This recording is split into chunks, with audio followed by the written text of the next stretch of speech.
What has happened here? The evil start in Bangkok Palace. Darkness. It is why Siva brought you here. Dr. Jones? Dr. Jones, you know how to fly, don't you? No. Do you?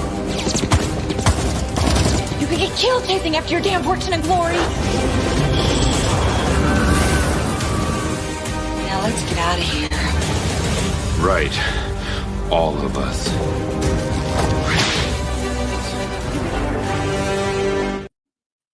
Hey. So I was Dark looking Hour, over there. you look at the other. That was definitely. I was expecting that trailer to be a little longer because I didn't hear the song yet. So I was like, okay, I'll go. Oh, whoa, how you doing? Dude, yeah, man. Well, you got to give him the look. Hi, everyone in the chat. Hope you're doing good. Hey, Neo Hippie. Of course, Rachel Percy Art. Hi, James. Hope you're doing good, man. Heathen Monk.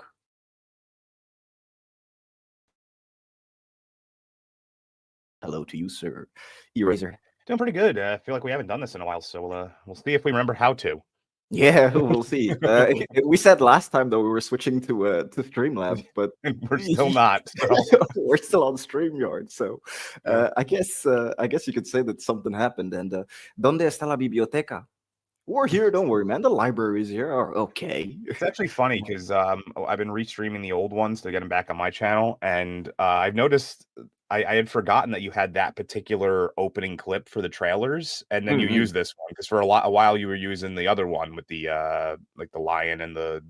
Oh yeah. It's because I whatever.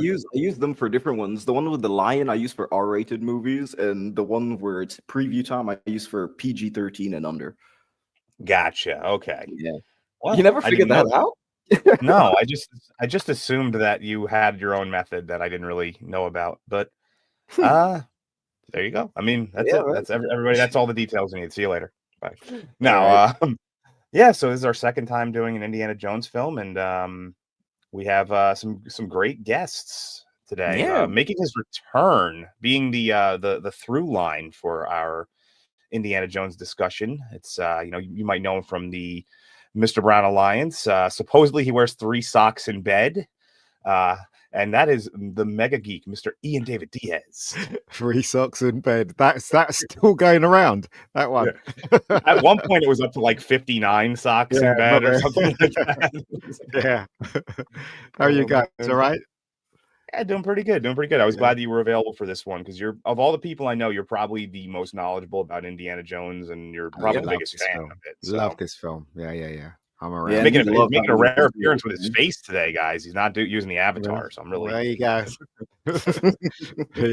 We do have a couple of debuters as well. Our next guest you probably have seen on Echo Chamberlain's channel or over on B Sup with me, or possibly in your favorite corn mag out in Illinois, the cornfields of Iowa. Big Dad Energy, Greg Owen. Is this how we're supposed to? Are we supposed to start like this and then we? Yeah, that's it. Is that how it's supposed to go? Okay, I just want to make sure that I was doing it correctly. Yeah. I got to do my I got to do like the what was it the Hollywood Squares. I was like, how you doing? No, that's a common pickup line out here in Southern Illinois. You just be like, yo, what up, shawty? You want to shuck or what? You know, it works. It works about. Well, it hasn't worked yet, but I think I just haven't got the right audience. So it's getting there. It's getting there, dude. Yeah, I got to refine that a little bit. It's a pleasure to have you on, man, especially to talk about Temple of Doom. And it's your first time on Two Hosts, so welcome, man. Thank you guys for having me. I really appreciate it. It really is our pleasure. Now officially everybody from the Echo Chamber has appeared. You were the third member. So, and speaking of people who are slowly rounding out a panel, almost the second member of EFAP that we have coming on today. I like to call him things like the Shock Fox or the Candid Canine, but he's known as the really blunt member of the EFAP panel, and that's Mr. Rags. Hello. How you doing? I'm doing pretty swell, pretty good. Yeah, dude, it's great having you on, man. Thanks for coming on. Yeah, no problem. I like to think I'm pretty approachable, but yeah, I really like Temple of Doom a whole lot. We'll get into all kinds of controversial opinions I may or may not have regarding the second best Indiana Jones movie. Ooh, okay. Rags, Okay. and the Already. truth be told, Rags was the one when I first appeared on EFAP. I was a little afraid of because I know if you don't come Should be. prepared to talk with him, he'll tear you down. He'll bite your ankles a little bit. And I don't know. we but got I along. think it's a bit overblown. Yeah, it was a little bit more. You were definitely way more easy to get along with than I expected, which is always awesome. You get these cool, like, me and him hit it off a lot better than I had. Everyone had warned me I would. So and then at first I wasn't sure, but then he agreed to come on the show. So I guess I must have did something right. I think so. The key is to be just abrasive enough to be interesting. Exactly. He's a chihuahua. No, Well, foxes aren't that tall. They're I'm relatively not a small. fox either. I thought you were a fox. Are we allowed to swear? Yeah, no, dude. Yeah. Swear, Jesus swear all you fucking want. Christ, what's wrong with you? I'm I not always thought Shiba you were a Inu. fox. No. Yeah, you're Shiba Inu, dude. Yeah, on account of me not looking like one at all. Yeah. Yeah, you're reddish. Oh, so you're the reason I lost a whole shitload of money 3 years ago.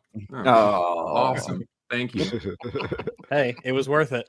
Everyone knows. All these years, I've always fun thought for you the were a meme. fox.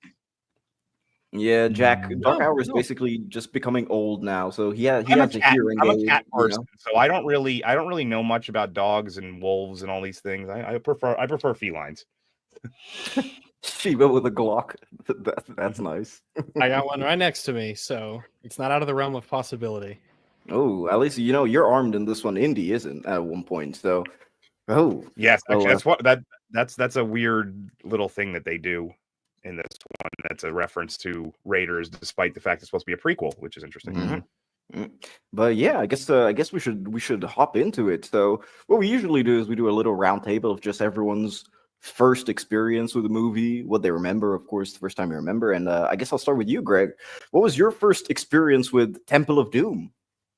I haven't seen this movie in so long. So I mean, the last time I think was I was a kid, and I just thought it was cool. Like, that's what I remember about it was, wow, they lower a dude into lava and his heart lights on fire, and there's cool traps, and there's a mine car race, and I remember just the cool highlight parts. That is what. And then I watched it yesterday, and I was like, wow, this movie is like it's still fun, and it's also really funny in the most campy kind of way. Like, I forgot what these movies were supposed to be, that they were these kind of 30s serial campy flicks.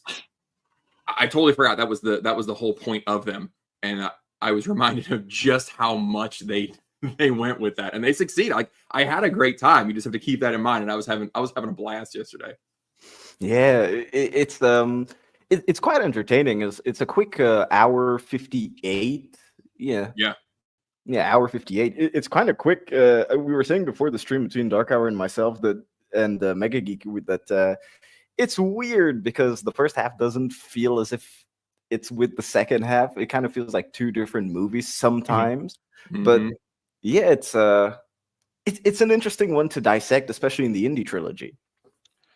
Yeah, I'm a little sad that it didn't do as well, because I really, having watched it, and I need to go back and watch Raiders and Last Crusade again too to get the full scope of it. But having watched this one, I'm really sad this one didn't work out, and I'm sad that they took it too much of an extreme. And I know there's a lot of backstory with Lucas and Spielberg and stuff, but it's unfortunate that this didn't do as well, because I would have loved a James Bond style. Because that is my understanding, is that was the original plan, was this was like James Bond, right? He's Adventure Man. It's a different place and a different girl every movie, and you could have 15, 20 of these things, because it's just, it's an India. It's like 007. It could just be whatever.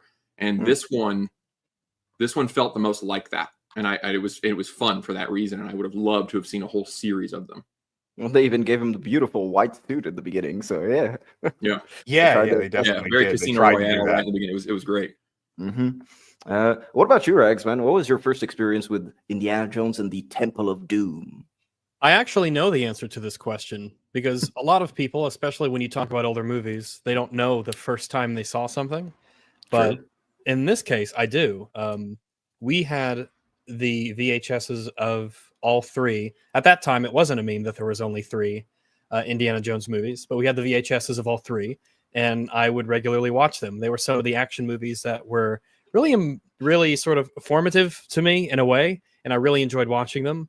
And even from a when I was really young and I watched them, you could tell that this one wasn't like the others, to the point where I would sometimes get the other two confused with each other, because they are very similar bad guys, similar-ish locations in some places. But Temple of Doom always stood out to me, even when I was really, really young, and I always really liked it. It was just so different, and it was.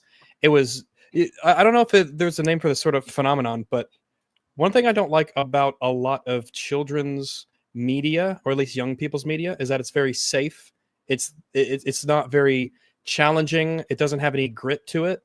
But when you watch movies like Temple of Doom and you see people getting their hearts pulled out and people getting set on fire and people getting squished and squooshed and smashed around and eaten by alligators, there was this kind of excitement that comes from that kind of thing when you see it when you're young. It's not like traumatizing, obviously, or anything like that. But there was this sort of excitement of being like, oh, wow, is this like a movie that adults watch with real action and shooting and bullets and blood and stuff like that? And it was kind of fun to see it. But at the same time, I'm not going to say it's the funniest. It might be. I guess it depends who you ask. I find The Last Crusade very funny because of Sean Connery and his dynamic with Harrison Ford. But I think it's safe to say it's the goofiest, but I think it's goofy in a way that works and it's good.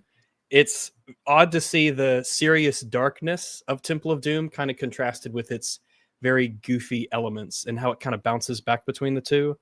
It kind of stuck with me. I enjoy that. The camp is really well maintained, especially for the tone of the film, where you have a very serious scene where they're about to die, but they still have the campiness, and you add to that the layer of, I guess you could say, terror of having Ki Kwan in the short round, of course, as a child, and you're like, oh man, this kid might die as well. We might see him die on screen with Indiana Jones, something that we probably haven't seen before at that time, and even throughout the trilogy we don't see it.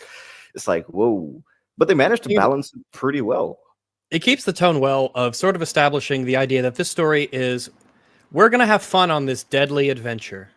Yeah. Yep. I mean, they do whip him, so it gets dark. Yeah, you go back to whipping. It's crazy. You get voodoo dolls. You get people getting smashed in rock crushers, hearts pulled out, set of flame and lava. You get child slavery. You get some of the most appealing food you've ever seen. Yeah, you get this incredibly sensitive Indian content.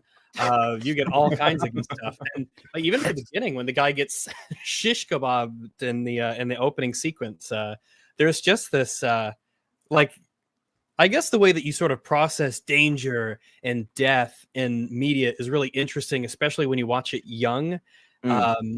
But you never it was never scary, but it was I don't know it was perilous. I suppose it was a perilous but fun adventure. Yeah. I can agree with that. Watching as someone who watched it growing up when I was really, really young. What about you, Mega Geek? Ian, what was your first experience with Temple of Doom? I saw Temple of Doom 20 times in the cinema. Jesus. So basically, when it got released, there's a cinema near my school, and so school finished at 3:30. Screening was at 6:30. Maybe even 7, I can't remember. So we used to come out of school, wait a bit, then go into the cinema and watch it. So used to watch it every day after school. Temple of Doom, I just loved it as a kid. I thought it was probably one of the best films ever made. Used to go with my friends and see it in the cinema and watch it. And in those days, you could, after you finish watching it, you can stay in the cinema and watch it again. It'll go around. That's how old I am. But Temple of Doom is one of my favorite films. I think it's a very brave film. So it didn't try to copy Raiders of the Lost Ark. What it tried to do, tried to do its own thing, and it's got a lot of nice things in there, like the white suit that he wears is a tribute to Goldfinger. So if you watch Goldfinger in the beginning, he's wearing the same suit together with the carnation on his jacket. So it's basically their nod to Goldfinger, James Bond's Goldfinger. That's what it is. I didn't think they came across as two films, that bit in the beginning, and I thought they all blended in very well. I thought also talking about the violence and stuff like that, they whipped kids, yes. They pulled hearts out. As all movies should. Yeah. Pulled hearts out, yes. But that was the thing with Spielberg. Spielberg liked taking films that look safe and putting in scary moments in there, right? Or just going over the line. For instance, with Jaws, is a kind of a family film. You saw a floating leg in there and a head with no eye. So Spielberg was doing that all the time. It's just that we didn't notice it at the time. That's what he was doing. And the idea is to have something in there that kids were really not privy to see, but he'd give it to them anyway. Do you know what I mean? From Jaws to even Gremlins. When you watch Gremlins, got some horrible moments in there. I feel like he loved scarring children. I think that's really what he was into. He loved doing that stuff, didn't he? He really did. Temple of Doom is a prime example. I mean, there's that excuse that George was in a dark place because he was getting divorced, something like that. Divorced. And and Spielberg was as well. And I think it's rubbish, really. I think they made what they wanted to make. Yeah. I think there's some elements that sneak their way into the script because of it. But I don't think it. I think it would have been a dark, like some of the darker elements still would have been there either way. But I do think some of the things are a bit on the nose, and we'll get to that later. Also, I think you got it completely reversed. He was married, and so the movie was really dark and foreboding, and then he got the divorce, and then he added all the happy segments into it as a result of that. And that's a lot of people don't realize that Indiana Jones was a very different person in this film. And let me explain why. So basically, if you see Indiana Jones in Raiders of the Lost Ark, he's all about getting whatever he's going in for and taking it to the museum and celebrating history. But in Temple of Doom, he was all about the fortune and glory. He was all about the money. Yeah. So he got that thing for Mr. Lau in the beginning, and he wanted the diamond. Mm-hmm. He wasn't concerned about the history of what he got there. So in other words, he grew in the film. So he was this fortune and glory guy, and towards the ending, he became the Indiana Jones that we knew in Raiders of the Lost Ark. Yep. So, and a lot of people don't realize that. Yeah. I think it's a lot more subtle than that. I think it takes a lot to get him to go from, oh, I've got the stones and I could leave, to, oh, there's all of these kids who are being enslaved and they've got skins hung up on the wall. I should probably go and help them. Yeah. I don't think Indiana Jones, it's not made worse by character arcs.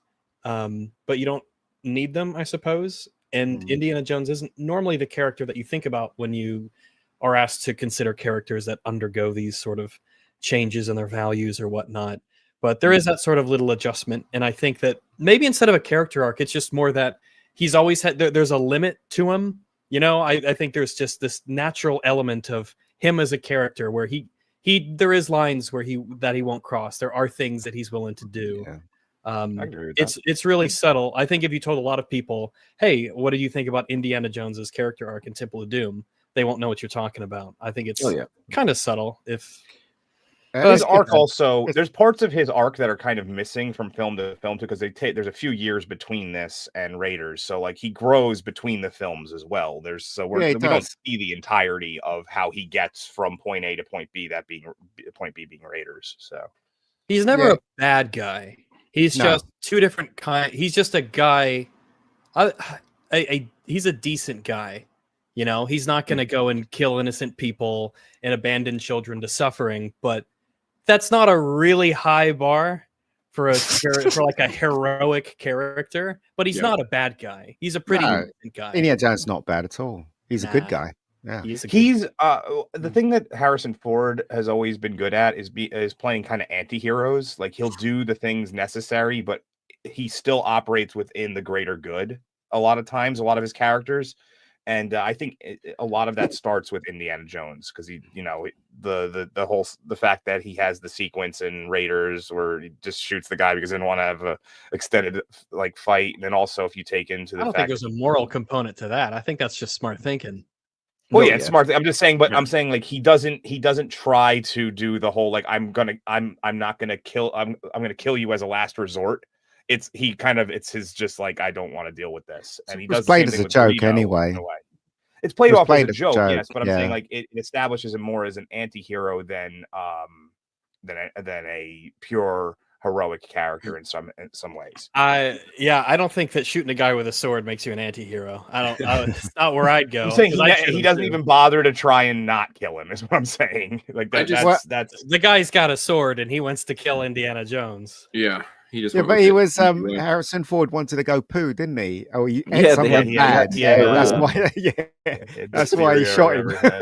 Yeah. The last thing I want to do before I sword fight another guy is be distracted by the fact that I have to use the loo. Right? Yeah. Well, I'm inspired. What was your first? As like a growth from movie to movie, because what I wanted to see, or what I wish history would have played out, is that he was just that complex character that.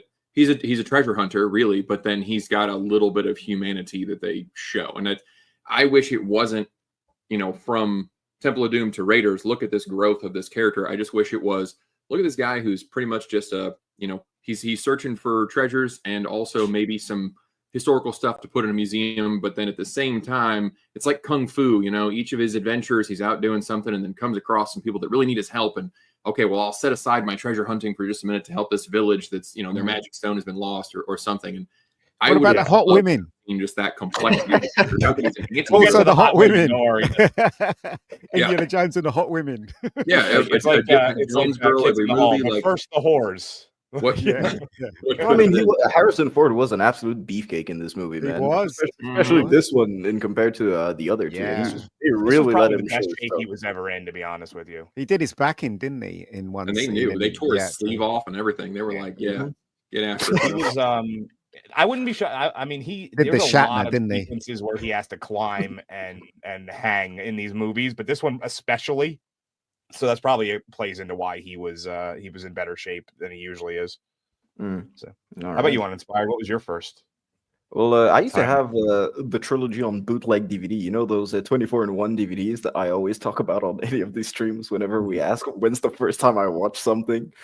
So yeah, because it was actually very, very hard to get some stuff in the early 2000s in West Africa, dude. So I had those on bootleg DVDs, and I would rewatch the trilogy a lot, but Temple of Doom had always been my favorite, just because, as Rag said, you just had this excitement when you were watching it. And me and my family would always quote, whenever we were eating soup or having dinner, we just look at each other, monkey brains. It's like, it's something that became a bonding experience as a family.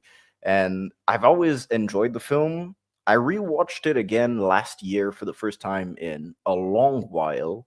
And that was the first time that I kind of started to see its flaws. And then rewatching it now, I do have some issues with it, but overall, I think it's such an enjoyable experience that I can sort of brush them away. And it's also the fact that I have a ton of nostalgia for this film. So it's hard for me to just outright say it's a bad movie, because it isn't. I think that there's a lot of effort that was put into it that we'll see, of course, when we start, getting into the nitty gritty. It's got a lot of iconic moments in it as well. This one, yeah, it does. What about you, Dark Hour?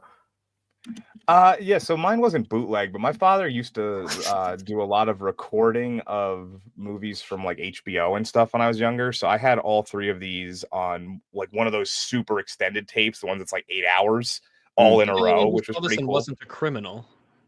Say again? Am I the only one who watched this movie not as a criminal? That wasn't criminal. That was he recorded. He did. It was illegal. I saw it in the cinema. All right. It was just. It was a. Yeah, it was. He had just. There was a marathon on HBO at one point. He recorded all three in a row on the. Like that wasn't illegal to do. But it's just an anti-hero thing to do. Yes. Is that it's only if you try to distribute it, it's illegal. Is that did he press that button on the recorder where it slowed the tape down so you can get more on the tape? Is that what you're saying? No. So there was ones that could record like they would just had extra tape in them, and they were like I think maybe it was 6 hours or something, and all three of them were on the same tape. Right. But if I recall correctly, the very end of one of Last Crusade got cut off, so I didn't know the very end for a long time. And he wins. But this was always the first one on that tape. So when it's probably the one I watched the most as I was growing up because of that.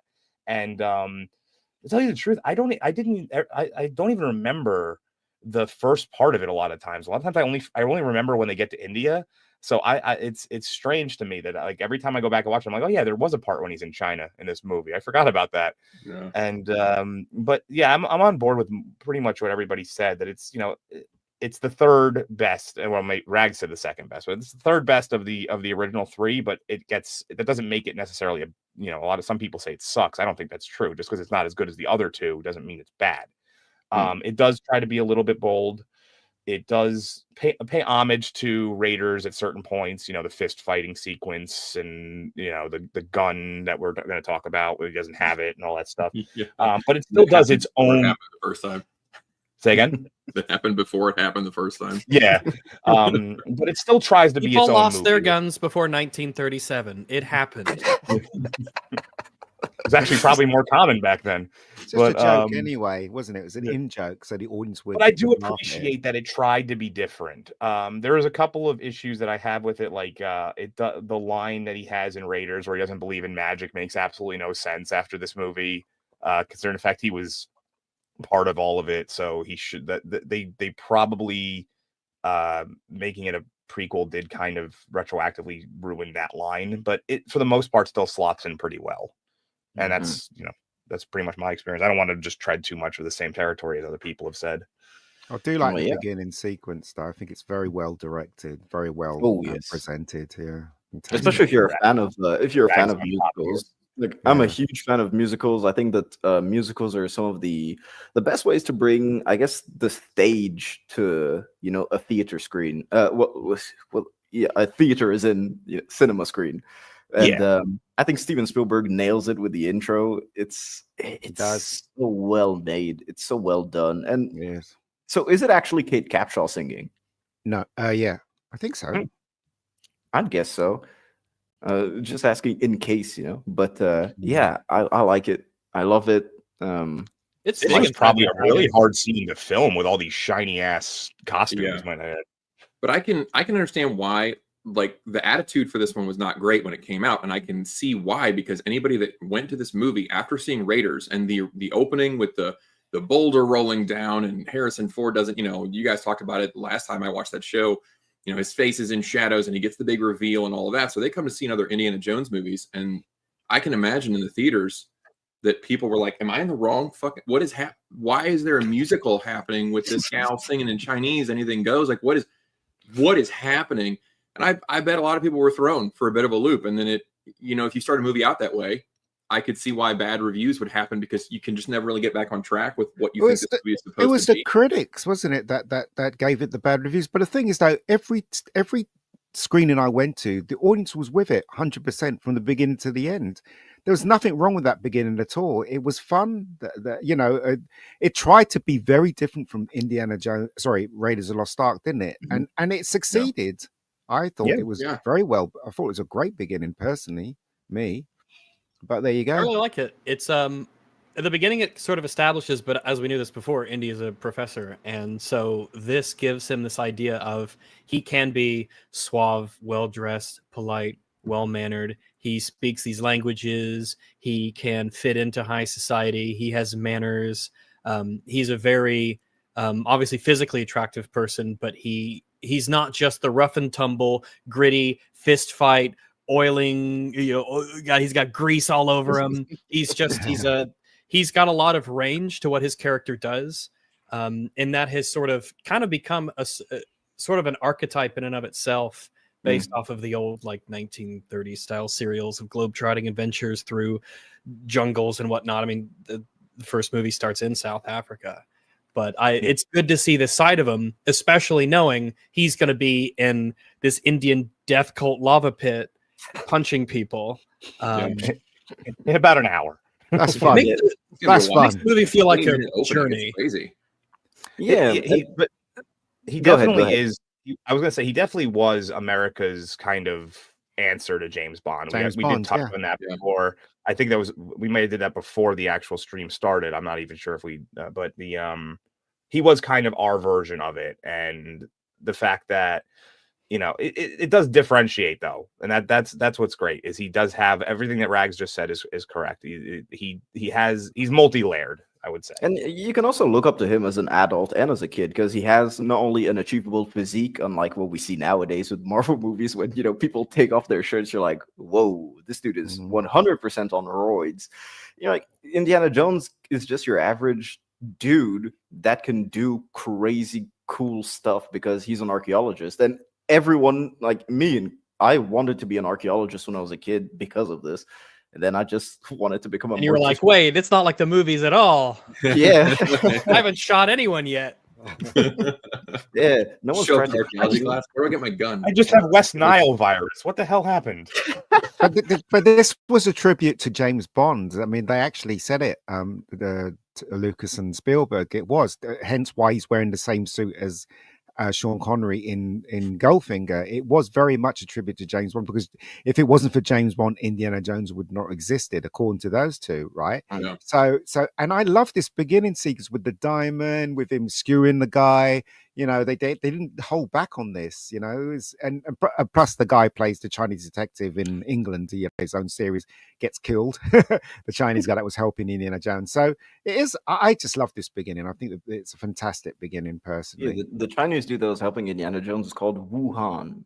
So yeah, but he's David Yip is the actor's name. Yeah, but he exactly. had a TV show in England called The Chinese Detective. He was quite well known over here. He turned up in this film, and then he turned up in View to a Kill as well. Yes, I think 2 films. Yeah, there you go. Yeah, Amelia's busy fanning herself in the chat, by the way. Right. Harrison makes me thirsty. It's too bad that he wasn't the American James Bond, because I love this kind of, he's half everyman, but half like, I mean, is he a secret agent? He speaks 8 languages. He knows all of this stuff about archaeology. He's a full-blown professor, but I had to look this up just a minute ago. In canon in this movie, he's like 35 or 36 or something. So yeah, that would make sense. He's a college professor, so he would be a college professor. You have to be probably at least in your 30s for the most part. Like everything about this beginning is great. From the table where he pushes the champagne, where he's going to drink the poison, and she bumps into him, to the diamonds across the floor, to the big gong that rolls across. It's all the heightened, shoot the Tommy gun at the rolling gong, and all of the ricochet noises and the little impact terrific shine through. It's a combination of this. No, this is not Daniel. Mobster. It's like this. It's like this mobster action movie with a hint of secret agent, because they're all trying to get the. They're trying to get the diamond. You've got the guns are firing, people are fighting. Where it's a far cry from massive boulders rolling down old tomb traps. We're not inside of pyramids or crossing Alps or anything. It's very like it's just a different side of the same. It never breaks character. He's in a different place doing a different thing, but in that familiar way. And what a great sequence here, where everybody's popping champagne bottles, and then the glass breaks, and you don't know what's going on, and then the blood appears on I can't remember his name now, the Chinese detective guy. Absolutely terrific. The way it's directed, the way it's thought out. I love this scene. I can't tell you how much I love this scene. When I was a kid, I would watch this film till the cows come home, mate. I tell you, it was really. I'll tell you one thing though. Good. If I die suddenly, I do not want to make that face as I die. That's the last. And plus, they had history together. Is what they did. Just drops on us before he died. It's like, all right, I can see it because of how competent this dude is. Just there having Indy's back. So to people who haven't seen the film up to speed, in front of us we have Lao Che. And what he did is he commissioned Indiana Jones to get him Nurhaci, which is in his hands right now. In exchange for that, Indiana Jones asked for the Eye of the Peacock Diamond, which... is that what it's called? Yeah, that's what they call it. The Eye okay. I did not know that. And so that's how they get introduced to Willie Scott, who he takes hostage because Lao Che doesn't want to pay up. And he's trying to scam Indiana Jones. We also learned that the person on the right, who is Lao Che's son, tried to steal the Nurhaci from him the night before, which is why he has a finger missing. Yeah. Something wrong. Yeah. And of course, too low. Well, now I do have a clip for us to show, so let me play that. Too much to drink, Dr. Chen.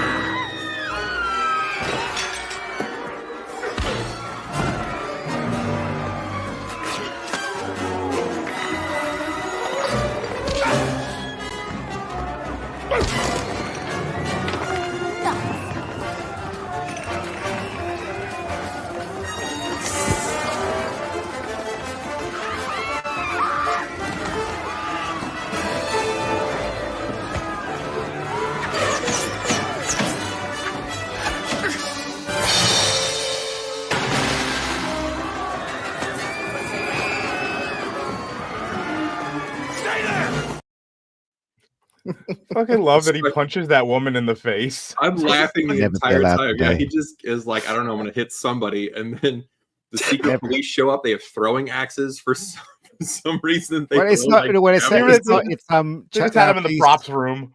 No, it's Loud Cheese Men, isn't it? It's not the secret police. It's Loud Cheese Men. It's his men that's coming through, coming in like the Axe Gang from Kung Fu Hustle. Yeah, It is They just very. had those in the props room, and we're like, we're gonna work them in. It's a very. It's very fun. It's very goofy. It's very. I mean, the fact that the band is still playing the music. Yes. And they do the song while all of this madness is breaking out, and they're all just playing the song, and that's part of the soundtrack, and it's semi-diegetic, and and then the music starts, and then all the dancers come out, and they're like, "Oh shit, what's going on?" Just the sound effects. You still have those explosive, punchy kinds of noise, like when just a punch happens. You've got it's just so much chaos, so much stuff is happening. Everything's going horribly wrong. The balloons have come down. Ice hides the diamond. It's just this glorious shit has hit the proverbial fan, and it's really, really fun. Despite the fact that, Indy's friend got killed, and this one guy got a shish kebab thrown at him, and there's bullets. Well, his son died, didn't it? And he doesn't care about his son at all. I also love that if you listen closely, obviously when I was a kid I didn't notice it as much, but now I do. How many recycled sound effects they have from Star Wars? If you listen closely. They have the plane sound effect. They have the plane. At certain points, they use the lightsaber sound effect for certain things. For the lava, I think when they I believe so. Yeah, Ben Burtt did the sound, didn't he? Yes. Well, I guess it was probably a lot. It was probably a lot harder to keep a huge catalog of sound effects back then. So they probably just were like, "Oh, we got the Star Wars ones. Let's just use them." True. They used the Millennium Falcon sound effects, didn't they, when it was given out on the plane's wings? As I recall, yeah. I do have the clip on the wings. Yeah, we'll hear it, and I think the sequence is fantastic. It's just how could he miss him there? Because he's hip firing. I don't know. Yeah, he's not aiming at all. Yeah, he's just. You saw his face. He's just happy to be shooting. He is, yeah. But he's having a great time. His brother died, and he doesn't care. By the way, the glass of that vial is extremely strong. It gets kicked around and hits a lot of hard objects, and it's just fine. Club Obi-Wan, very good. Yeah.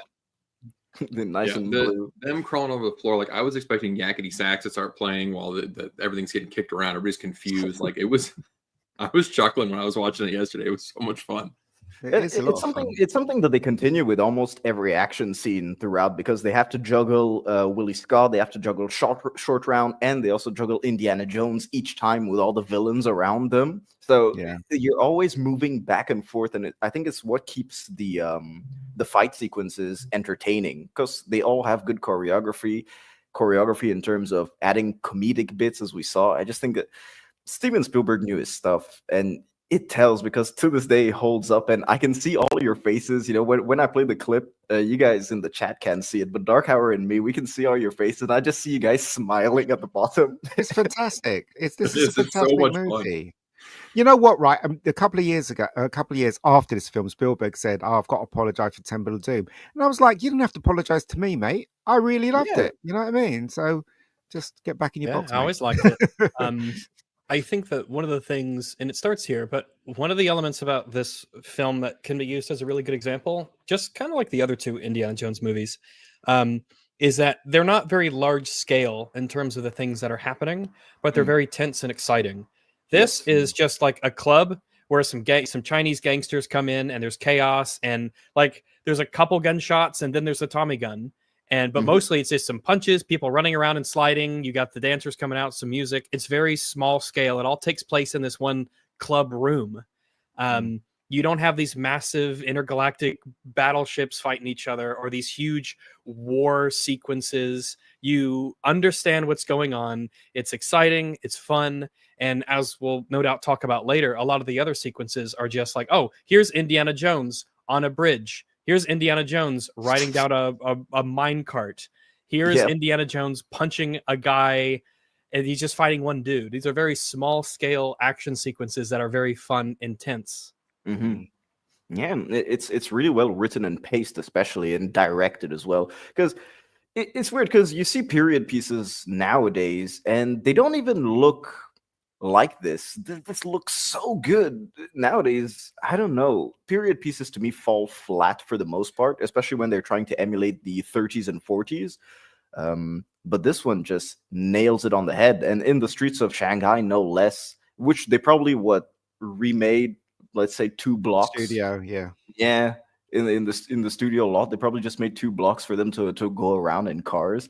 And even old school anyway, old school director, isn't he? And even, during the car chase, you have Short Round with the bricks under his feet for him to reach the pedals. He having this dude with the cart trying to run with all his might, just transporting these people, and he gets hit by Short Round. Yeah.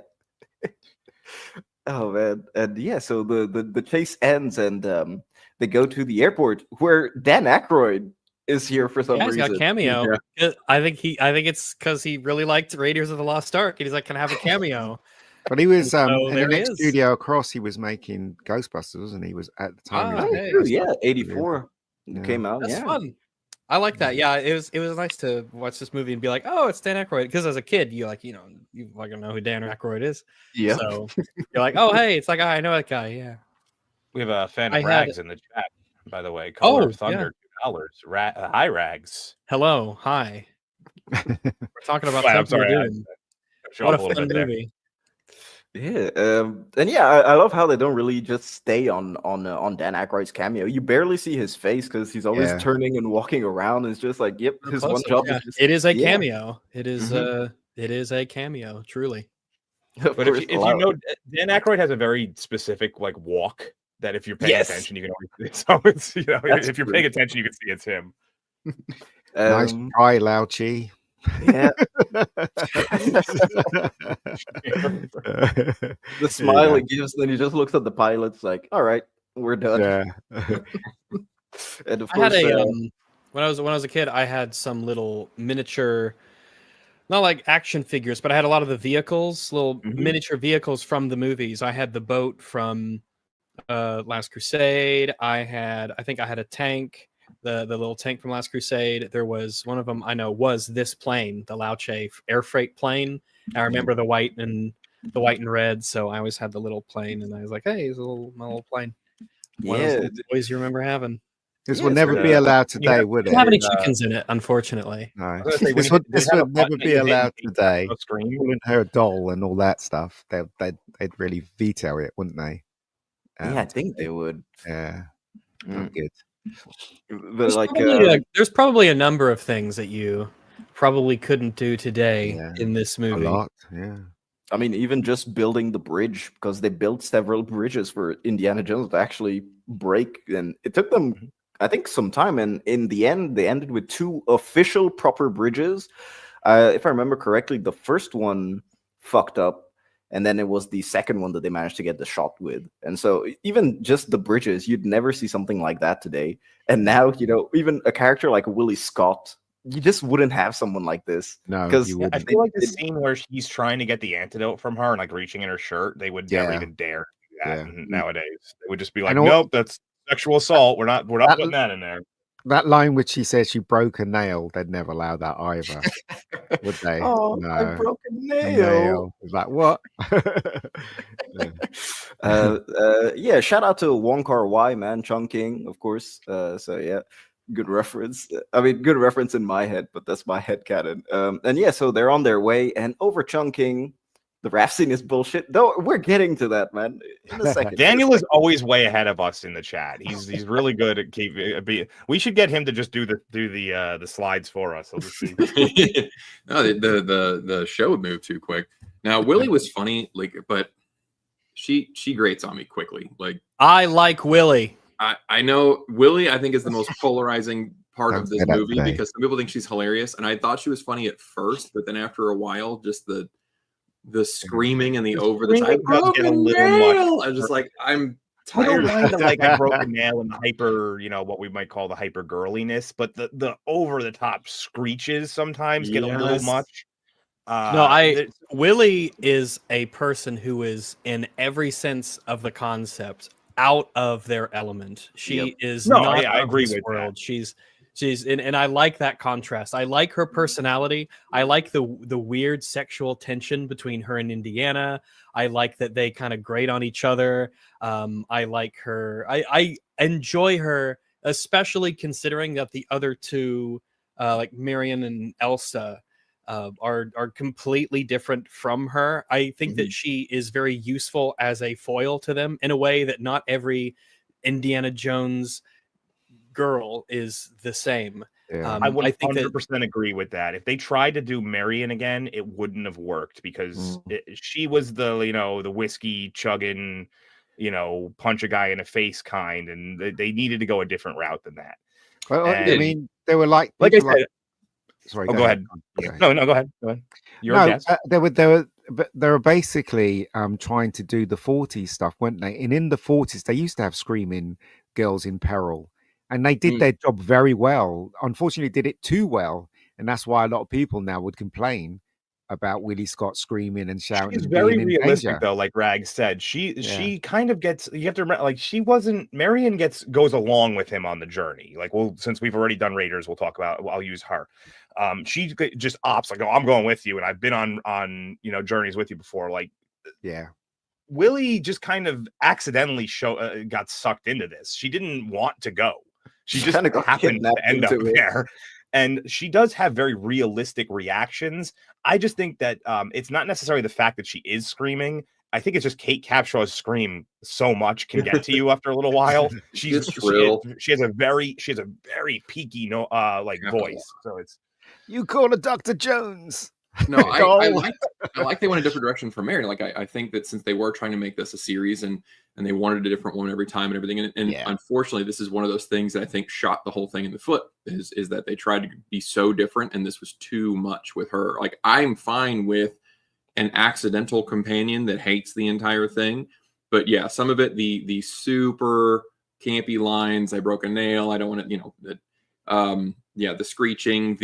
I'm not going to save your life because there's bugs in this hole. Like it was like some of it was funny. Somebody mentioned in the chat the perfume on the elephant. That was hilarious. It was unfortunately it was just a bit too much, and I think they mixed her maybe if they had just mixed her voice lower a little bit, that would have been fine too. Like let's just cut the decibels down a little bit so she's screaming in the background. Perhaps I would have liked it better. I don't know, but. Yeah, especially the scene. Obviously, we're not there yet, but when she's running through the jungle and all that stuff, and keeps encountering different. That gets a little much at that point because she does it like 7 or 8 times in a matter of 2 minutes. Yeah. Well, Indiana Jones even has a comment on it. It's the noise with her, and I like Willie Scott. I think that she has such enduring charisma, and especially the fact that you can tell that she's a fish out of water, but she still does what's needed to be done. That's what I think is so nice to see her on screen. You can see her trying to help. Yeah, every single time. Even though she does grow as it goes along, she grows. She doesn't stay scared the whole time. She eventually starts helping in her own ways. She's very limited in her ability to do so, as she's just a singer, dancer, performer. She's not a adventurer, but she does have her moments where she can help, and she does. Yeah, it's nice, but you're right. They cut back and forth. Like the dinner scene, it was funny to cut, to her reactions, and it broke up that scene. But it was just like you said with the jungle animals. Maybe not 6, 7, 8 of those. Maybe like 3 or 4 cuts to gross foods or something would have been fine. And then they went a little bit too far, and it gets annoying. Go ahead, Rex. I don't know. she, even when I was young, she never bugged me. I guess we're in the realm of like pure mega subjectivity at this point, I think. But as I never minded the screaming. I thought a lot of it was funny. The contrast between Indiana Jones and Short Round playing cards and not at all focused on the fact she's running around in the jungle screaming because all the creepy crawlies and snakes and stuff are making her freak out. I always thought that was funny. I thought it was shot well. I like her dynamic with Indiana Jones. I like that she can, like at the end when they're on the minecart and she punches that guy off the back and he falls on the rail and the other minecart flips over that guy and they go screaming off the track. And it's like, I appreciate that she sort of maybe didn't change as a character, but she adjusted to the situation given enough time. And I don't think she fundamentally changed. I don't think she like at her core changed, but she definitely started to become more comfortable. I think that actually when she punches him would have been a great point for the broken nail line. I think that would have been to like kind of reground her. Rather than more concerned about her nail than the fact that she killed like 6 guys in a horrific way, just trying to kill them. This is actually, I don't know. Do you have the clip for this? Let me play it. I have my favorite line is in this scene. So wait, which line is it? I don't know if I'll tell you after you play it. Go ahead. All right. So I have the clip until the plane crashes. Then I have a second clip of when they're going down the mountain. Oh no. How hard can it be? I'm gonna faint. Altimeter. Okay. Oh, Airspeed. Okay. Fuel.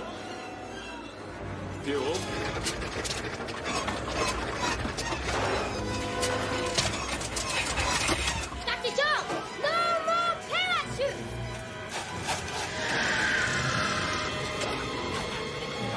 Alone? We're not sinking! We're crashing! Grab on, Shorty.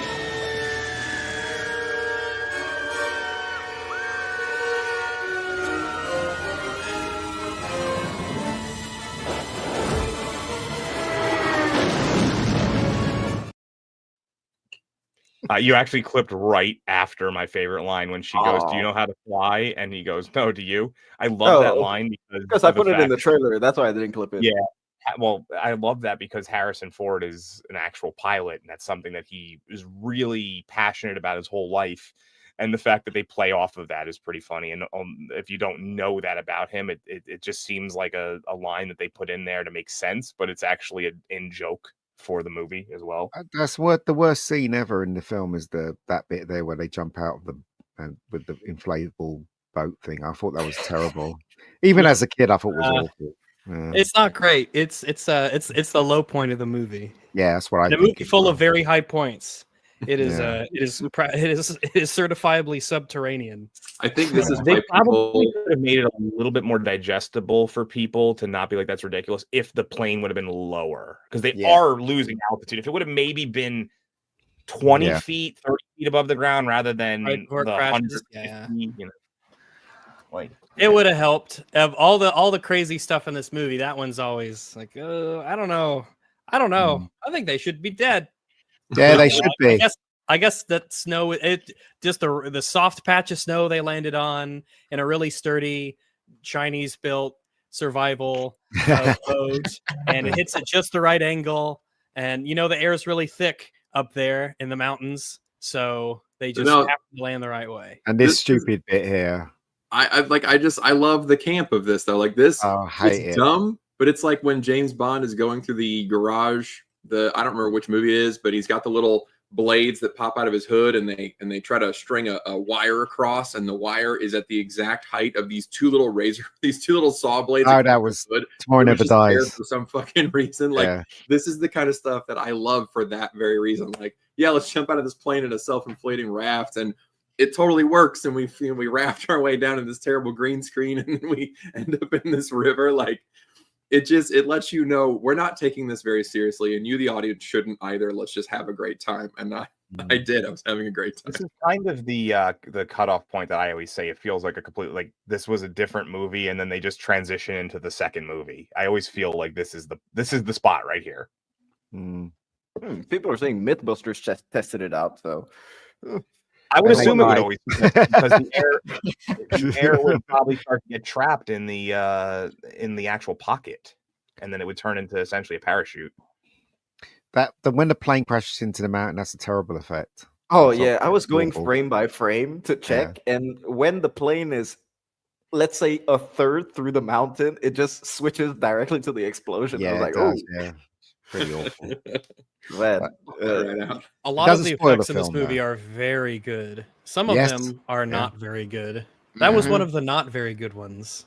Oh yeah, it's weird because every time they have green screen, you can clearly see that it's Yeah. green screen, and you're like, whoa. And it's interesting because they kind of, especially when there's the when there's this, I guess the tsunami, that's what I like to call it, and they're on the ledge. There are scenes where you can clearly see that it's practical, it looks good, and I even have a set of shots that we'll discuss when we get there, because man, there's a scene where it's trash, then there's another scene where it looks incredible, and then there's the rest where it's practical, and you're like, I don't know, man, you guys could have just removed this weird green screen section for a second, and the scene would have been great, and it would have looked well. But Ian, as someone who saw it in theaters, did that like jump at your eyes when you first saw it in terms of the visual effects? It did. Again, right. I think this is the worst part. This is a terrible part of the film. I even when I was watching it in the cinema, I always thought, "Oh, this is stupid," but it didn't spoil the film for me at all. And in those days, I mean, just a little bit of correction. It wasn't green screen. It was blue screen that they used. Yeah, blue screen. Yep. Yeah, Blue screen and rear projection most of the time. Yeah, blue screen was always worse because the green screen is because it's all chroma. But it's such a ridiculous green that it's easier to usually get green it out screen of things. was created for the digital era because it's easier to comp out, isn't it? Blue screen was created for exactly. Because blue. Well, first of all, film, that color green that they use is except for like some of my jiu-jitsu gis, most people aren't using that color green. They could have tied all the chickens together. They'll learn to fly quick if they know what's good for them. Jesus Christ. Well, all those chickens died, mate. They all did. That's true. They all did. The plane, yeah. They all got killed. Lao Che is a villain. Don't forget. Yeah. He killed all the poultry without even feeding it to people. There's some KFC in the United States that just didn't get its shipment that day. That's right. So after the I guess the theme park ride, which is the boat ride, did they ever turn this into a theme park ride, or did they only turn the minecart stuff? I think only the minecart. I don't think they ever made this into one. No, they could have. They definitely could have, man. I mean, it would have been like a log. It would have been like a log flume or something, just like a really extreme. That bit is terrible, isn't it? You can tell that they're not going anywhere, and somebody's shaking the boat. That's the shot before. My favorite is that you could see that they're dummies inside of it that are falling. That's my favorite. It lands. They're all just there's just clothes laying in it, and when it goes, that you could see that it's miniatures going down the mountain, and you could just see the wires just try to like flip it back and forth a little bit as it comes down. It's funny because background. Most of the effects in this film is really good, apart from this sequence here. Even the matte shots are good. That's a matte shot right there. It's really quite cool. Yeah. They use that quite a bit, actually. The matte paint shots. Yeah, there's you can usually see them, but they're still pretty good. The only reason why it's so easy to pick them out now is because we've upscaled the shit out of things. Oh yeah. Back then it was a lot harder to pick that stuff out. It was, yeah. And so they finally arrive in the village and they meet Indian Christopher Lloyd, aka the shaman. And yeah, so I'd have the exact same face as Short Round in this situation. Oh, come on. Eraserhead Vex's dad. I'll tell Vex you said that, man. I'll clip this and send it to her. My favorite thing is later on, and I was going to wait to say this, but if you look really closely when all the kids are in the temple later, you can see that there are clearly a bunch of white kids in that group. Really? And, well, yeah, they're the bad guys. They're villains. They kidnap white kids. Yeah, but like there's no shortage of Indian kids that they could have used, but apparently they just decided to hire some white ones as well. It's an international death cult, man. Yeah, dude, the Thuggee cult. What a weird name too. The Thuggee cult. Like, okay, you guys can. They're thugs. They do things that resemble thug-like behavior. They're thuggy. True. And so yeah, so they arrive at the village. Of course, we see that everyone is famished. The village is in ruin. There's smoke everywhere. The white kids were the villains. And so Willie Scott refuses some food from these starving people. Eat it, eat it, eat it. It says Short Round goes, eat it. The little fly flies on it. Brilliant. And of course, so right now the shaman basically tells them what happened in the village. So Indiana Jones requests to go to Delhi, to New Delhi, of course. But he says that before then, he has to go to Pankot Palace on his way there because apparently it was real, by the way. Apparently the Thuggee cult is actually where the word thug comes from, according to some people. I'll look that up. I mean, I'll believe them, but I want more details. They were in Sri Lanka, weren't they? They weren't in India because India wouldn't let them. After they read the script, they were like, "Nope." India didn't allow them to film. Yeah, exactly. Unless they had changed the script because actually that might wait. If this is in Sri Lanka, then that might actually be related to Vex. Let's be honest. Yeah, one of the people may actually be related to her. So Indian Dog Brown is explaining that they stole the flux capacitor. Yeah, they stole their stone, the magic stone, and that's the reason why the village is basically decimated and there's no crops or anything. And during the night, they came for the children, which is why whenever Short Round comes, they all try and grab him directly because they just want children and they haven't seen their kids in a while. Now, later that night, one of the child slaves, at this point, we don't know that they're child slaves, but he comes back and he gives Indy a message, and it's concerning Shankara. That's what they say.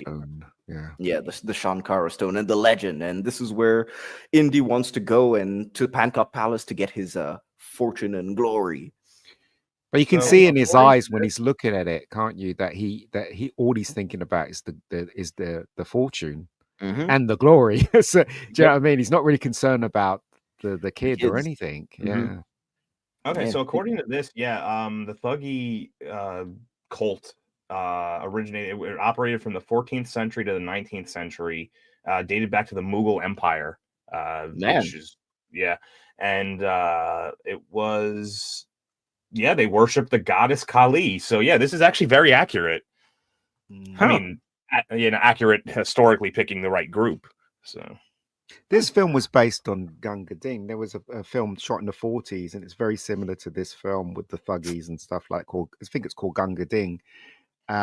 It's very interesting because it's very close to what Indiana Jones went through as well.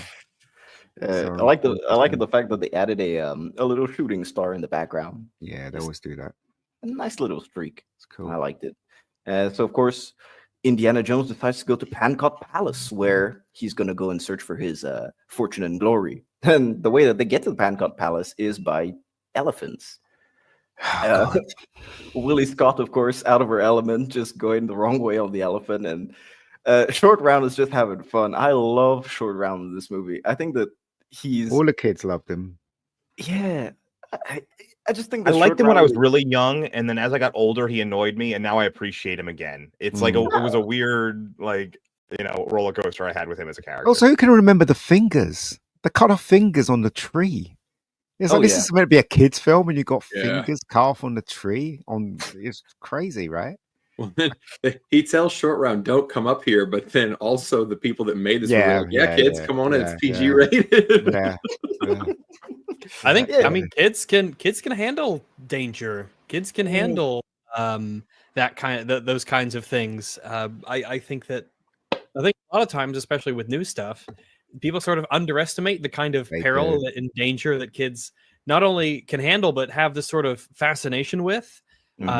Whether it was this or I saw this on VHS with the other ones that I had. We had VHSs of stuff like The Great Mouse Detective.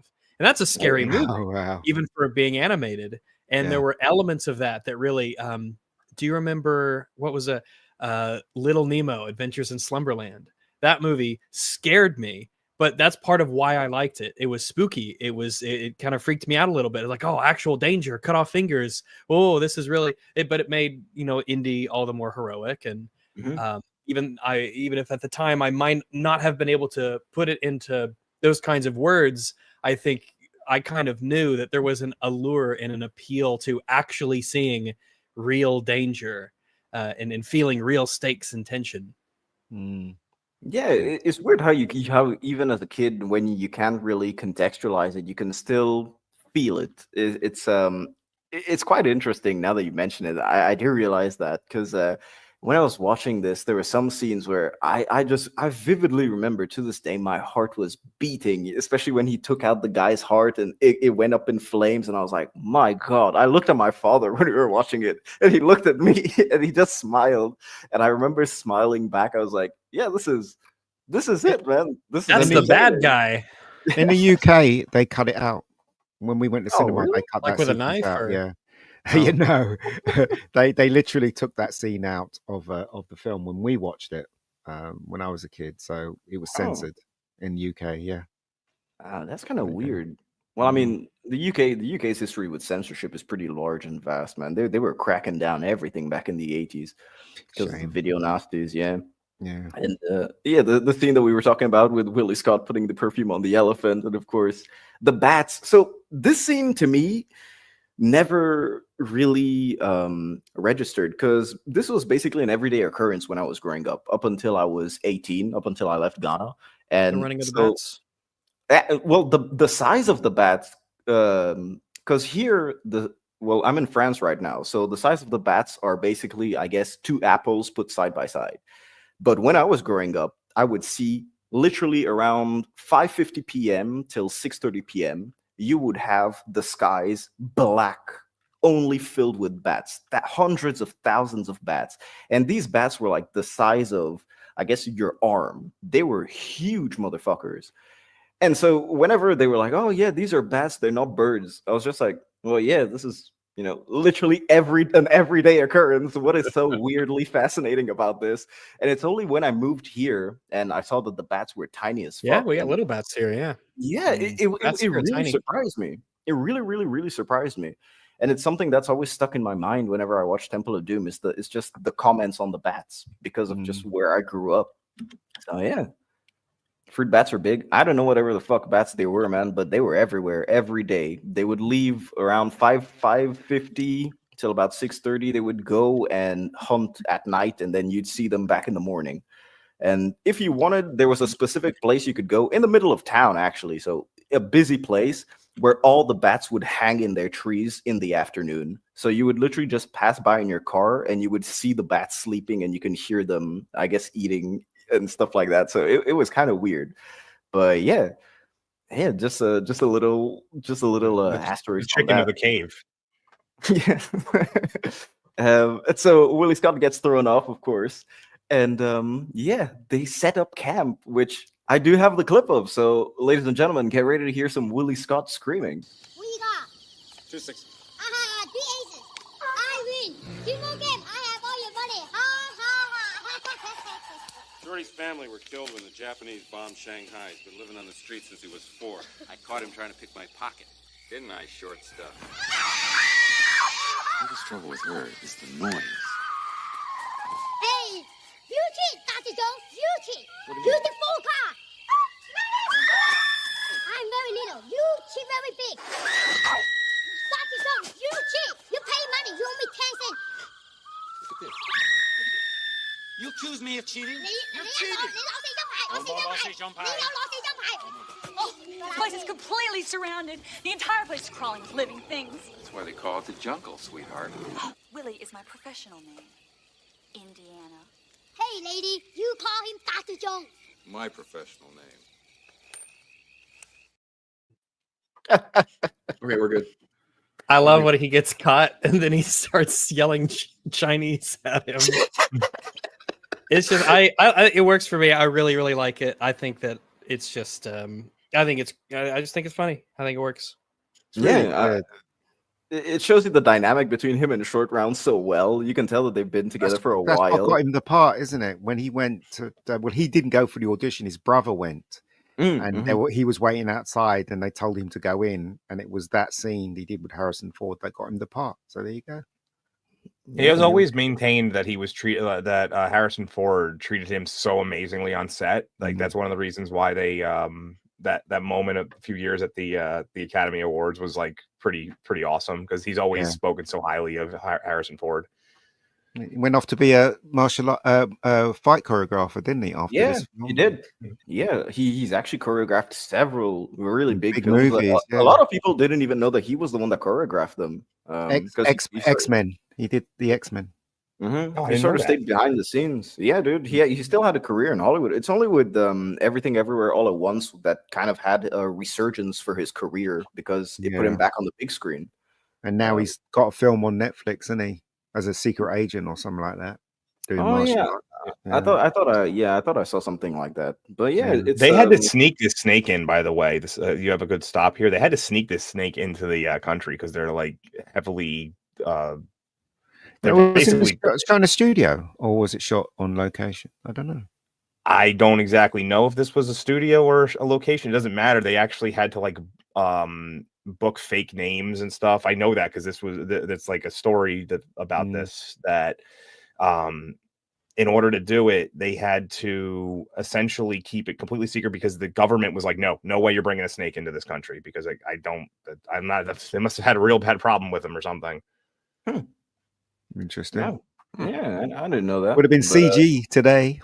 Yeah. I do love the sequence how she just throws it away because she thinks it's the elephant still fucking with her. And it doesn't even cross her mind that she threw the elephant trunk. She was just like, yeah, it's probably detachable. That's what she thought, I guess.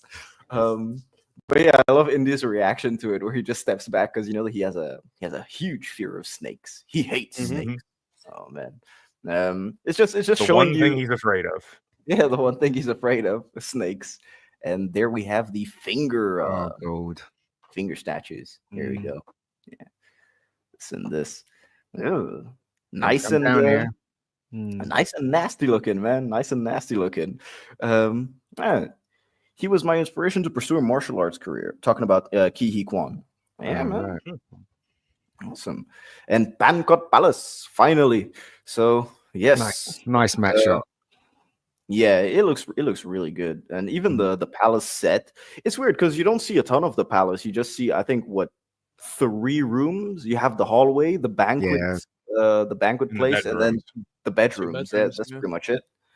But it still has that sense of grandeur, which I appreciate, and it's hard to sell. That was shot in England, I think. This was this was Elstree or something that they shot this bit in. I think, yeah. Well, yeah, because it's not. It's a completely fictitious palace. Palace. It's not a. Because I actually tried to look up. I wanted to see how far it was away from New Delhi, and that's how I discovered that it was completely fictitious. And very far. The answer was it's very, very. Yeah, far in fact, it's Delhi. infinite. Yeah. An infinite. He's going to be walking a very long time. Yeah. And but the place where it's supposed to be is about 400 kilometers away from New Delhi, so it's a decent distance. Man, he wasn't joking when he said that it's nowhere near. Jesus. And they go by foot. Clearly, they go on elephant back. So you're talking like a 2-3 day, journey. Well, I mean, the elephants abandoned them. Everyone abandoned them. New Delhi. Well, I'm saying even if either way, if you walked or just because elephants don't like walk particularly faster than humans, you don't have to walk on them. True. Good morning, Atom, man. I hope you're doing good, man. Great stream the other day on B-Sides. I watched it for November. Yeah. Plug it if you want, man. Of course, share it. You're a mod. Yeah, throw the link out there. You have the permission to do so. So right now we meet Chatar Lal, who is basically the advisor to the Maharaja, who we're going to see in just a few. And he's actually a fan of Indiana Jones. Indiana Jones's name has arrived all the way up till here, which I appreciate. And we meet Captain Blumbert, who was also in The Shining. He was that dude. Was he even had the same head and the same haircut and everything in The Shining. So yeah, Captain Blumbert will be back to save the day in about an hour or so. And before we meet the Maharaja, we do have the of course the entire sequence where it's like monkey brains. Oh yeah, dude. I mean, the snake surprise. Snakes. Okay, what's everybody on the panel's favorite one of these as like a gag? The snake surprise. Like for nutrition or just for taste? The eyeballs too. Eyeball if you had soup. to pick one. Um, The scarab beetle's not doing it for you? I feel like of all of these, I'd probably eat the beetle. I think I would digestible. I think I would eat the snake, but I would eat the actual cooked snake around the non-cooked snakes. I wouldn't eat the non-cooked snakes. Are you sure? Are you sure the snake is actually cooked? Are you sure it's not? Well, just it steams to when have they open it, so I'm man. guessing that it was cooked. I mean, That's just because it's fresh. You open up any snake and it'll be steamy. You want a nice. That fresh guy has a great steak, mustache, by the way. Indians actually have Dr. great Eggman. mustaches in general. So easily. You know it's bad when the Chinese guy is not going to eat it. Man, I definitely go for the bunker brains. I know it just looks No, it's I jelly. Oh, I've already Nah. had brains. Like I So hit that I'm eating that beetle. If it smelled good, you could just eat around the eyes. You're good. It's true. That is so true. I've had cooked brain. It's all right. It's cool. Not like Hannibal Lecter style, but Well, there's like no nutritional value in brains. I remember reading that a while I've back. met some which people was who fun. have no nutritional value in their brains. You'll never get that's away one with of this today, though, would you? This scene. No, really this would comes out, be yeah. Twitter fodder. Oh my god, this would be the most. Yeah. culturally insensitive backlash. You know, PETA would probably attack them as well. They'd just say, "Hey, man, you're showing us animals and shit." And it's like, eh. So we meet the Maharaja, who is a kid. Short Round gives him a little high, which is cute. But yeah, so he's just yawning and not really looking around at all. And during this banquet, what he's basically telling them is that he explains to them that there's the give me a sec, Dark Hour, can you take over? Sure. I don't have notes, but they're talking about the kids. He's asking about all the kids that are going missing and all the problems that are going on in the village, and basically the prime minister just keeps like downplaying it and also kind of turning it into, oh, well, you're being offensive. You shouldn't be, acting like this in the current presence. And then they turn to the Maharaja, and he essentially assures them that these are things he's heard of, but they will never happen under his watch. And yeah, it's clearly bullshit, to say the least. Well, it's not his fault. He's got the Kali blood. That's not his bad. He was misled by number 2 right there. Yeah, by Carlisle. Yeah, sorry, dude. My dad brought home my uncle's dog. We're keeping him over for tonight. Oh no, it's fine. I wasn't. I didn't have like a note in front of me or anything, so I had to remember where we were in the scene. My dad opened the door. The dog jumped on me. That's why I started to take over. But yeah, man. Now, of course, we do have the scene where Ke Huy Quan knows that Harrison Ford is gonna go do his stuff, which is why he's looking at him cheekily while he's closing the door. Yep, Melvin's correct. This is exactly the location that it was, and I when I did the check, it was like it was about 400 kilometers away, and if I translate that for American, that's like 900,000 miles or something like that. I don't know. Jesus, man. Metrics. We use real measurements here. Boo! It's us in one other country. We use miles like Jesus intended here in the United States. Okay. And so Indiana Jones brings fruits because, of course, Willie Scott hasn't eaten jack shit tonight, and yeah, she appreciates it, and a little seducing starts to happen. Now, of course, Willie Scott is playing a bit hard to get, which is, I guess, interesting.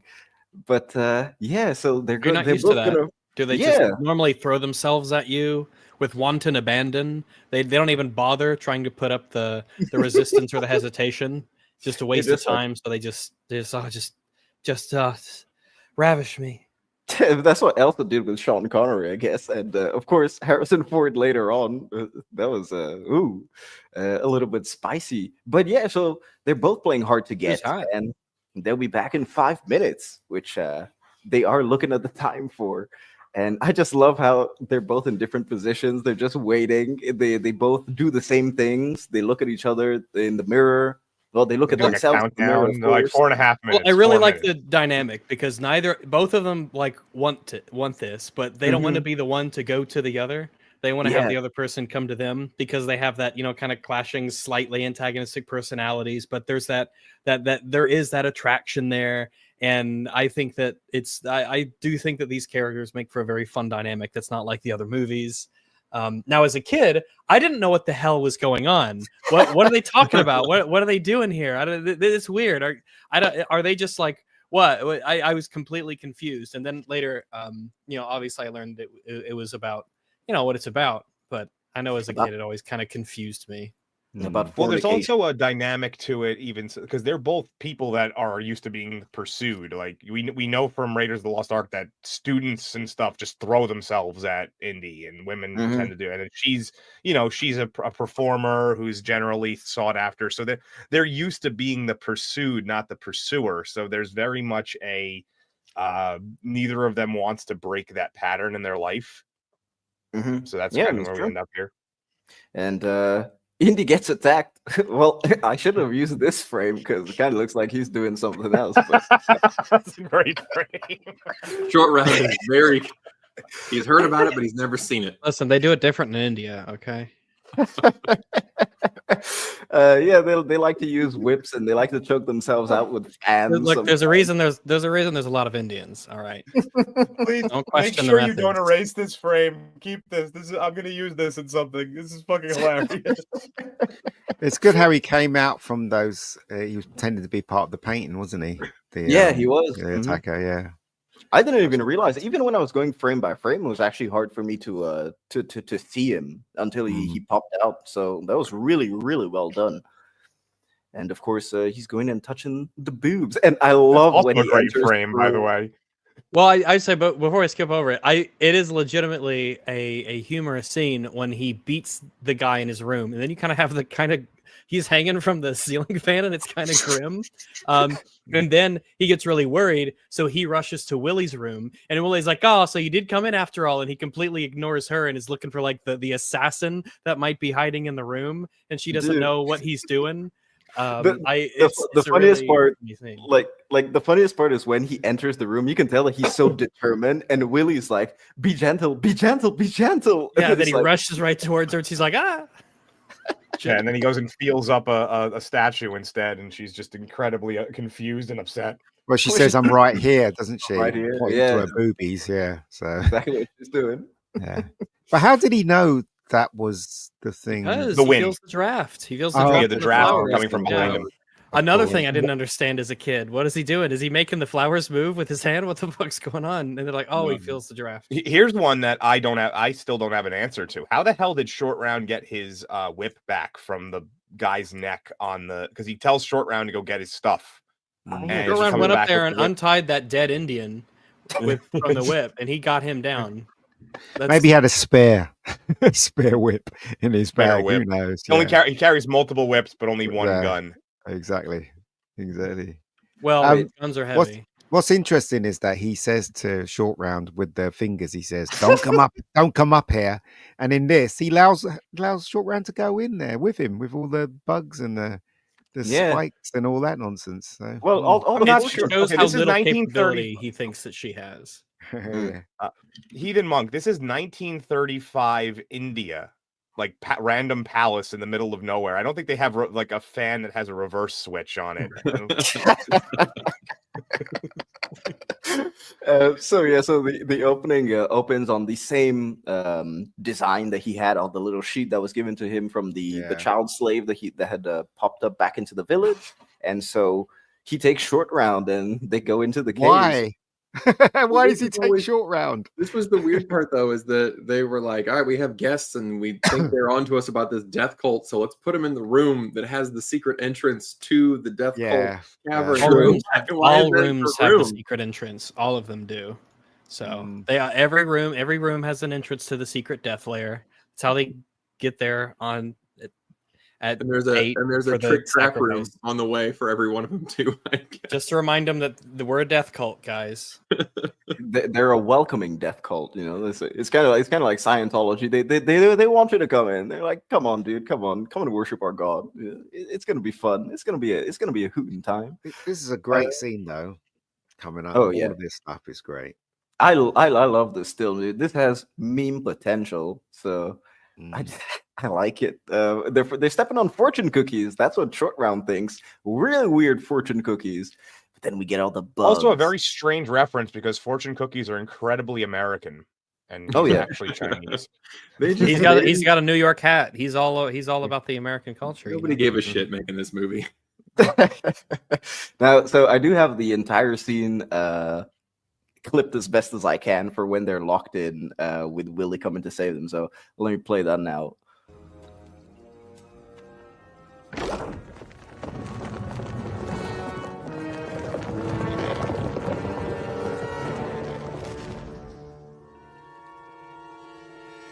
Stop.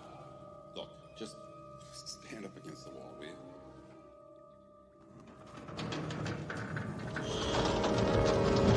You say to stand against the wall. I just know what you say. Not my fault. Not my fault.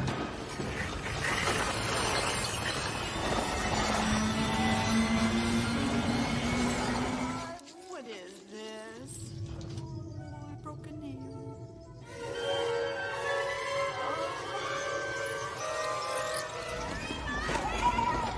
Shut up, Willie!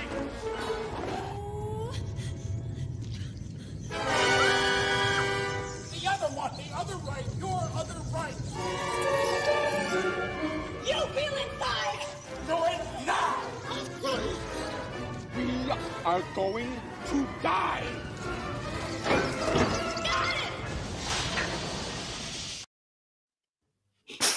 I love Indy's expression when he says, "We are going to die," and he frowns.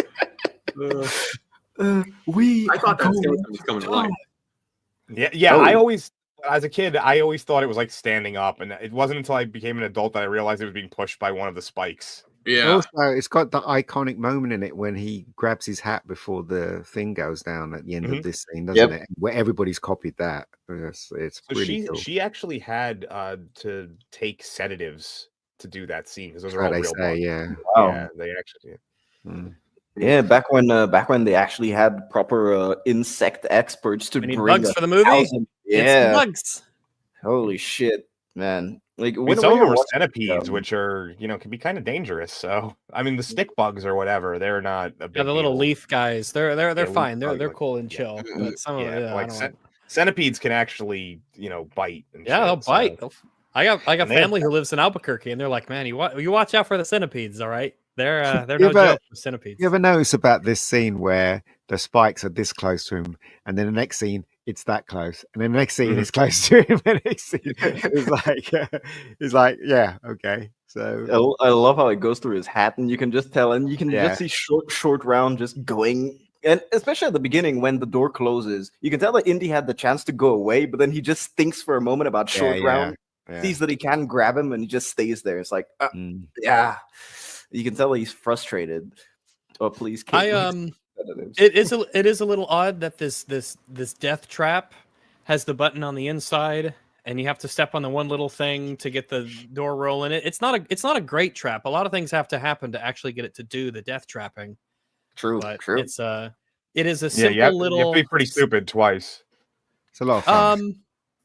Yeah, I guess you have to sort of stumble across the two correct things one after the other. Because I suppose in theory you could go against the button against the wall first, and then when you see the floor starting or the ceiling starting to come down and the spikes, you could just walk out if you haven't hit that first button yet. And to you, it will seem like it's not actually that deadly of a trap.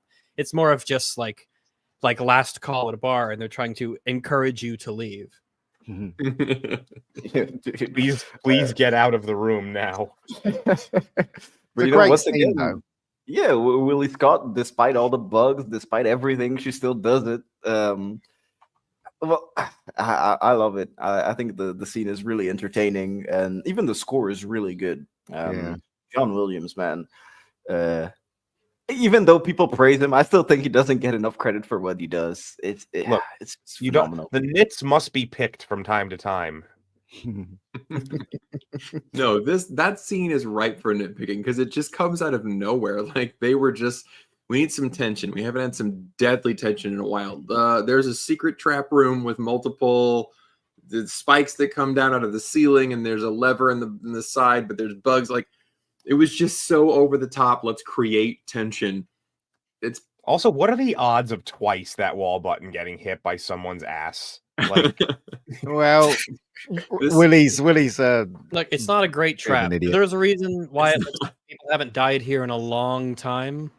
Oh yeah, there's no fresh dead bodies, so yeah, it's not that good of a trap. This is the second dumbest create tension moment in the movie, and the number one dumb create tension moment comes much later toward the end when they we'll get there. So now they finally arrive in the ceremony, and we meet Mola Ram, who is probably the most annoying boss in the Lego Indiana Jones games. So yeah, man. If anyone in the chat or on the panel has played it, you'll know what I mean. There he is, played by this guy's a big star, isn't he, in India? This guy, yeah. Apparently, what an amazing villain! What a great casting for this evil Indian death cult leader. He's with I think later he's got the red face paint on. He's got the skull and the shrunken head, and he's just living, laughing, loving. He's just having got a great the time. top of his head is painted red. It's like it almost looks like a pool, like a what is skull cap pool kind ball. of thing going on. Yeah, skull cap kind of thing. Yeah. It's just he's just having a great time, and I can appreciate that. I like a villain who enjoys what he does. That bit where he has that escape hatch where he rolls and the ground opens. Yeah, he laughs maniacally as he's rolling out. He's, like, he's so glad he had that installed. Brilliant. It's a very highly specific escape hatch that he just happened to never get to use up until that point. So he was extremely happy he finally got to. Don't worry, dude. I have the exact frame where half of his body is in the hatch, and Indiana Jones just looking at him like, "What the fuck?" So I have the still. But this bit was cut out of the UK version, and also the all whipping. of this. Yeah, the whipping of Short Round was cut out as well, of the UK version. So I mean, in the UK, what did you get out of all of? You just didn't have all of this. Didn't have this. No, didn't have this. It was cut out. So we're showing it to you for the first time ever, then, right, Megan? No. I've obviously seen it, but we had the bit. We had the bit where the heart burns with the fire, but we didn't have his hand going in. So you just had to guess why he had a heart in his hand. Exactly. Besides me, who watches most of their movies with subtitles? I watch a lot of my movies with subtitles. I do for the most. Yeah, I do for the most part. A lot of it's because I need to know what they're saying because a lot of times when we watch movies, it's for like EFAP or making actually picking on it. But so one of the things I picked up on throughout this one is a lot of times they will say Hindi, but sometimes it just says speaking Indian, and other times it says speaking Chinese earlier in the movie, and neither of those are languages. Indian and Chinese are not languages. I guess technically, but yeah. Well, it's like Mandarin, Cantonese. There's like each one of those countries has dozens of languages in them. And it's just funny that like sometimes they say it properly. Sometimes they'll say like speaking Cantonese, speaking Hindi, speaking Telugu or whatever, whatever the language. And then other times, I guess the subtitles, or is it just like the subtitles you used on your criminal bootleg anti-hero copy? No, this was the official. This was on Amazon's like thing. So my best guess is that from time to time, the person typing out the subtitles just gets really lazy and doesn't want to look up what the language is. So just like, they're Chinese people. That'll be fine. They're just speaking Chinese.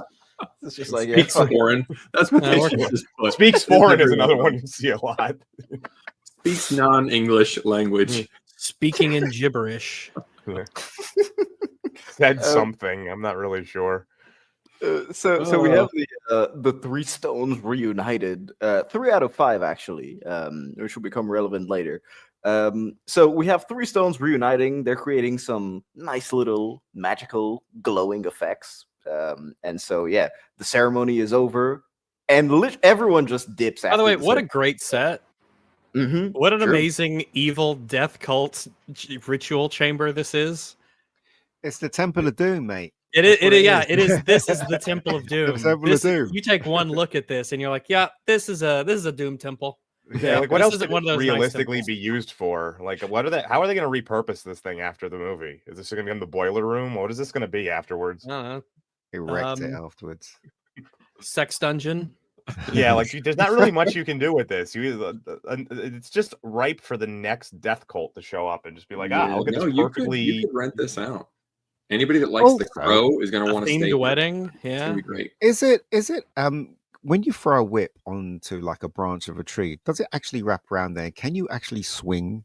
I mean, the amount of times how many wraps you get. Yeah. And it has to kind of like overlap on itself. For that. If it just goes like this, it'll unravel. But if it whips and wraps onto itself, it will. But then how trying to get it out?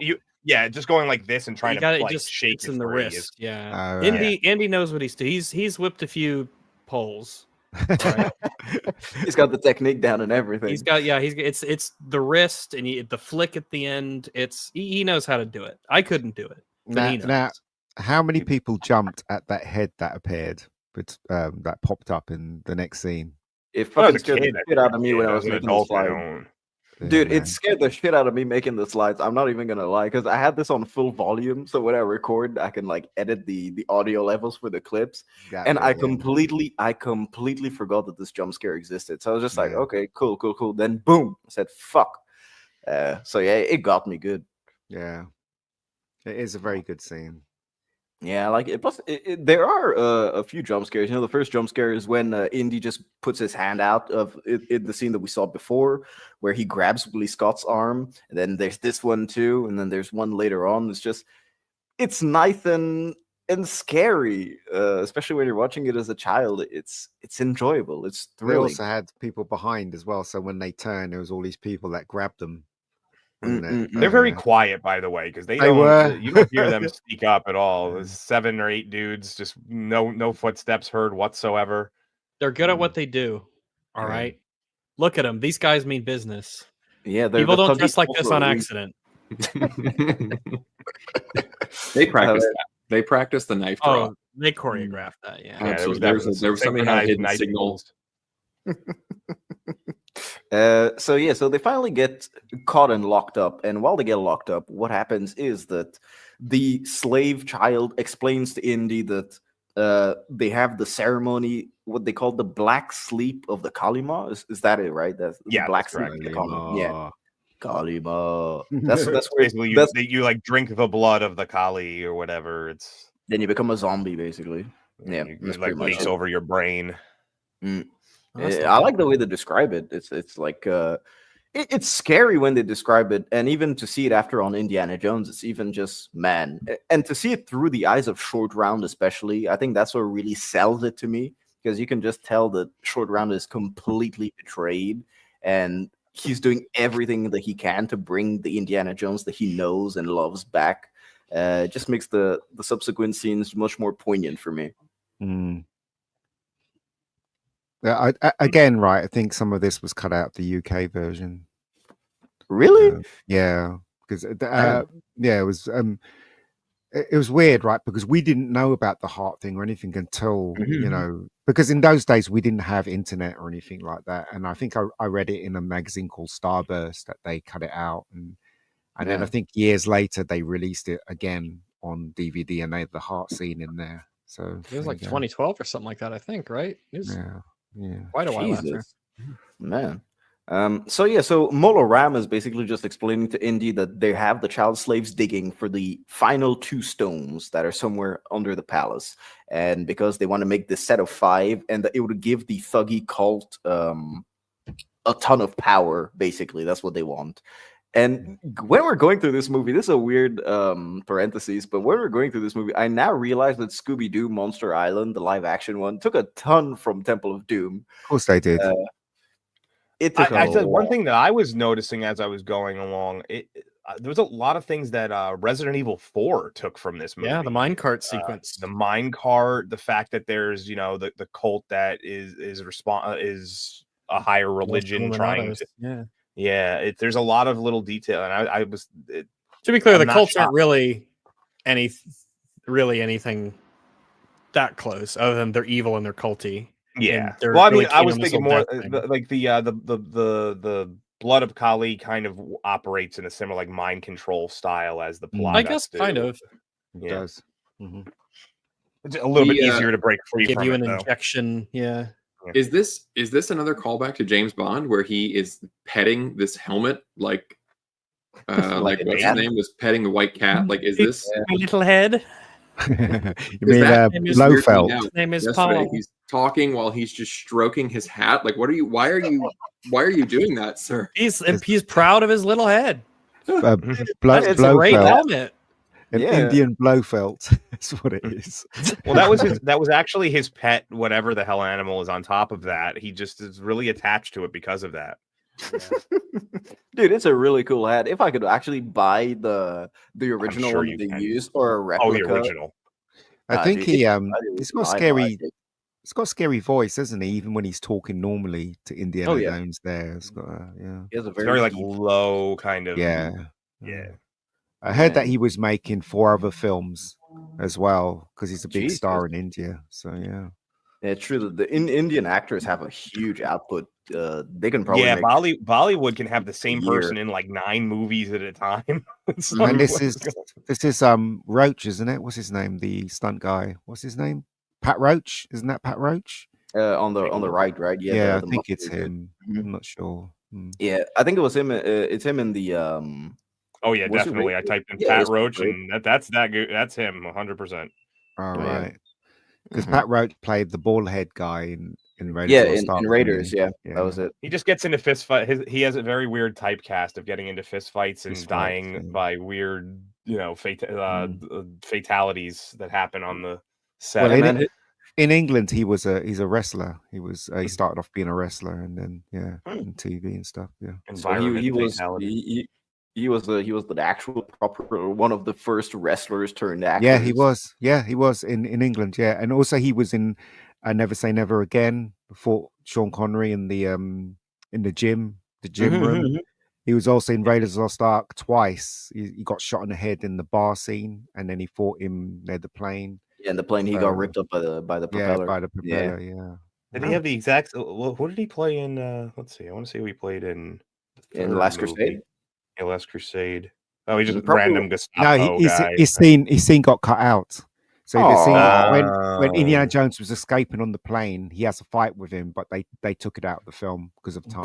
By that point, their fight would have been really good. By that point, they would have had like a Yeah. good rapport, especially considering the fact that he was a pro wrestler. Yeah, He would have had a good memory for choreography like that. Yeah. So we finally get introduced to the voodoo doll of Indiana Jones, which is burning him, and which is what they're trying to. They're trying to get him to submit so that he can drink the blood of Kalima. Kalima. I wonder what that tastes like. Probably just like I mean, iron. it's really. Yeah. I'm thinking rich and savory. Yeah, I mean, if they want to be nice, they could probably mix it with some stuff to let it chase down a little bit easier. Probably developed a delicious formula, man. They're just like, yeah, if we're transforming people into zombies, at least they have to taste. If it something tastes bad, people won't want to drink it. I tell you what, We should though, make it taste delicious so people want it. I was shocked when Indiana Jones smacks Short Round the face, and I think it was the scene after this, wasn't it? I was shocked, man.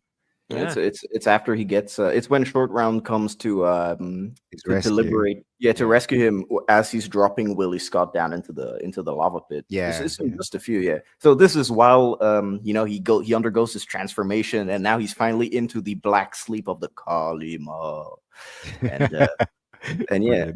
and Short Round has become a child slave, man. That's basically what he is now. He's a child slave. But do you know? Nobody do you can know say this scene? Kalima like normal. You can't say that word in a normal way. So basically, the question is, how did Short Round know if he burnt Indiana Jones, he'd come out to sleep? And the answer is, they shot a scene where he was trying to get out of his change, and one of the guards fell over and fell on the fire, and he woke up.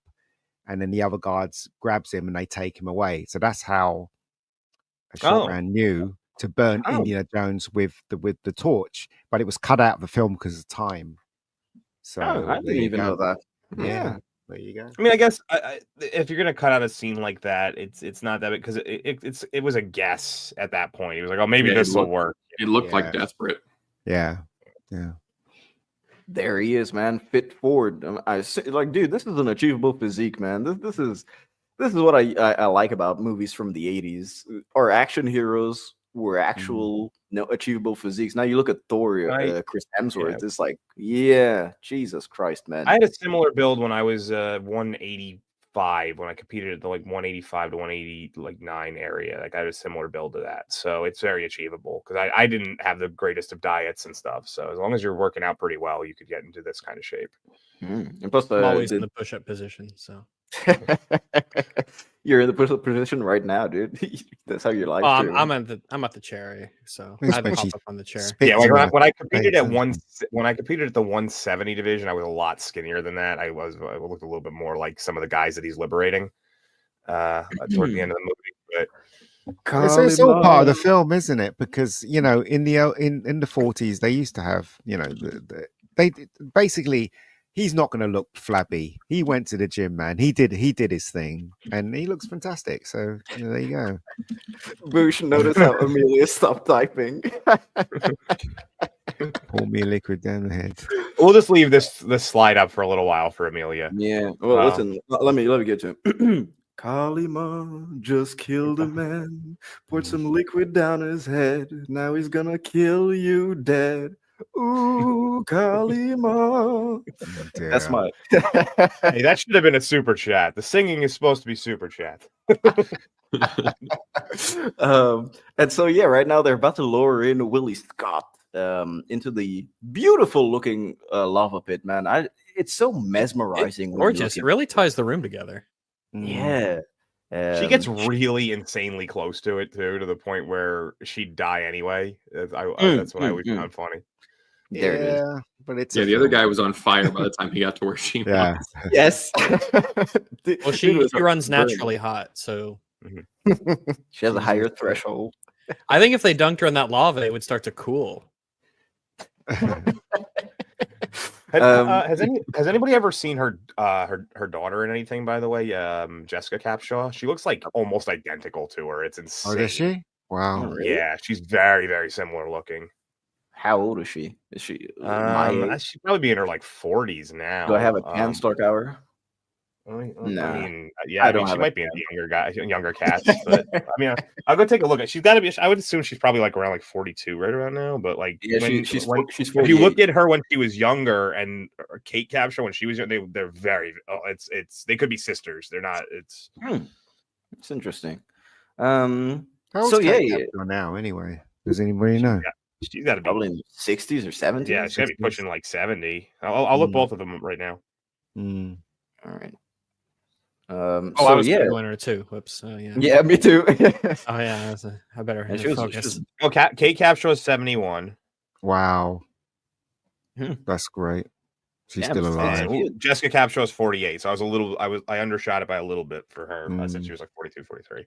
All right. She hardly starred in any movies after this. I think she was in Black Rain, and I can't remember what other. She married Steven Spielberg. She didn't have to work anymore. She was fine.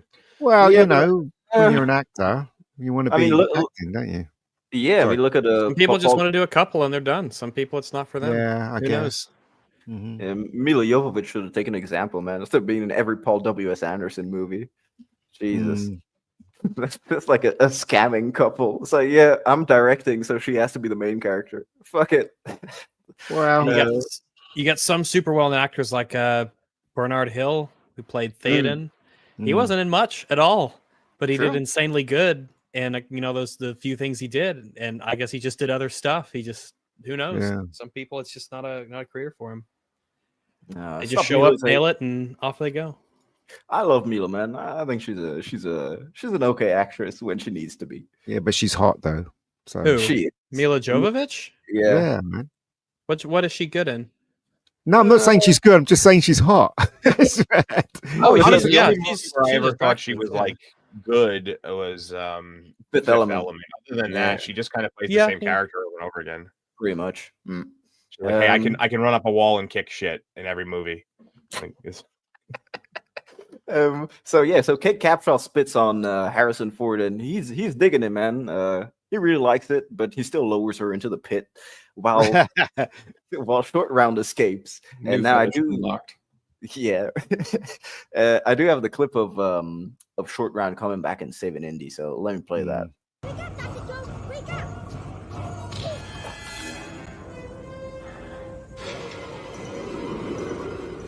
Indy, I love you! Wake up,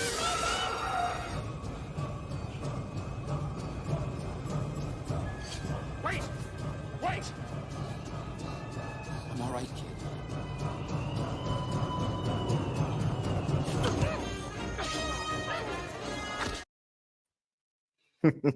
What great stuff. Seriously, this is a great movie.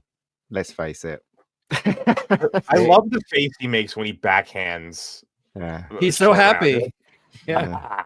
I finally got all that cheating at cards. I finally got to She's like, yeah, I was totally possessed. Oh, yeah, it wasn't me. Yes, no. But when you were a kid and you watched this, you so wish you were Short Round. Punched by Indiana Jones? Yes. Yeah. Just once I'd want to be punched by Indiana Jones. Please, just once.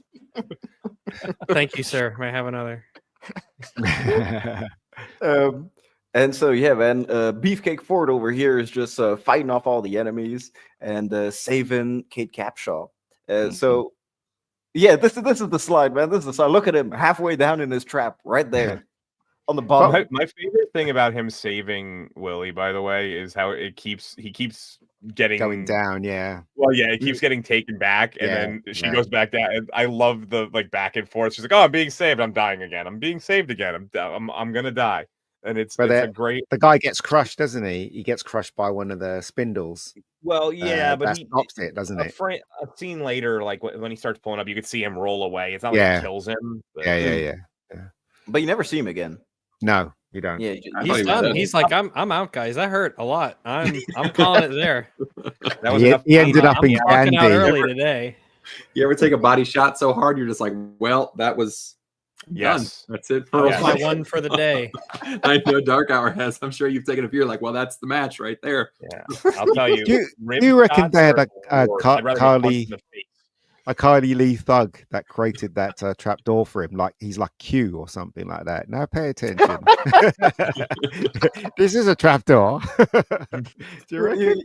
He was giving him the tour of the entire palace. He's like, all right, so I designed these traps over here. Okay? Yeah. It's like I designed this hatch just for you in case a dude just wants to attack you while we're right next to the statue. You got to take your hat off first, though. It's not wide enough for the horns to get through. Legends of the Hidden Temple. I recently found a guy. I gotta find the channel again on YouTube. He goes through like the old like Nickelodeon games and explains how dumb they were and how kids should not have failed these at all. And one of the ones he does a lot is Legends of the Hidden Temple. Man, I've heard kids were having full ass breakdowns in that show though. Like they were terrorized. Because there was the temple guards would just come out of nowhere, scare the shit out of them, and drag them away. And it was like apparently the temple guards hated their jobs because they had to go in every day knowing they were going to scare the shit out of a like 9-year-old kid. That's why I would have loved the job. Yeah, dude. Like, what's the hate about that? Like, they're scaring children. Because normally when I scare and kidnap children, it's just for the love of it. I don't get paid or anything. The thing I always hated was when they put the temple guard right at the beginning of the temple. Like, come on, you get that shouldn't be allowed. The kid had to be smarter, man. I'm telling you. Yeah, he had to go to the entrance no matter what. There wasn't an avoidability of the entrance. They'd have these kids like, does the head go on first? No, you stupid fucking kids. Hold on to the head. Put the God, what is wrong with you? Like, I know it's a tense situation, but come on. There's 3 pieces to this puzzle, goddammit. It's not that hard. Have you seen the show before? Did you do any research? And there was always the one kid who would like walk around in a circle. Be like, I don't know where to go. Waste like 45 seconds of their 2-minute timer. Give the kids a fighting chance. They should have been smarter than that if they got picked for the show, man. It should have been to learn that failure is a part of life. There should have been a way so bad. If you didn't have the medallion, you should be able to like punch the temple guard, and if it hurt him enough, you could run away. That would have been a great little. Do like short round, dude. Just kick him in the balls and then run away. Short round took like 4 dudes out before the minecart got going. He turned so badass all of a sudden. He did. He did. He knows kung fu. Yeah, this movie is every stereotype. Like, a kid's Chinese, he can start swinging around and kicking and doing high kicks, right? That's fine. But it's great though, because as a kid, you just love it when you watch another kid do that. You know, I think Spielberg got it right. You know, when it came to the kids watching this false movie. sense of security. Kids go out there trying to fight adults now. It's just not going to end Well, well. but still, when I was a kid, I was like, he's so cool. You know, so that's the thing. So yeah, I don't know. And he was pretty realistically helpful as a competent kid would be. Yeah. Yes. Yeah, especially like they give you the backstory where he was abandoned at the age of 4. He was just living in the street, so you can tell that it's someone who is. They died in the bombing. The Japanese bombed Shanghai, and so he was orphaned. Yeah, you can tell that it's someone who knows what they're doing. He's probably more seasoned than your average kid. So yeah, it's an off little line, but it does set up the fact that he isn't just a typical kid who just doesn't have street smarts. That's at least they did that.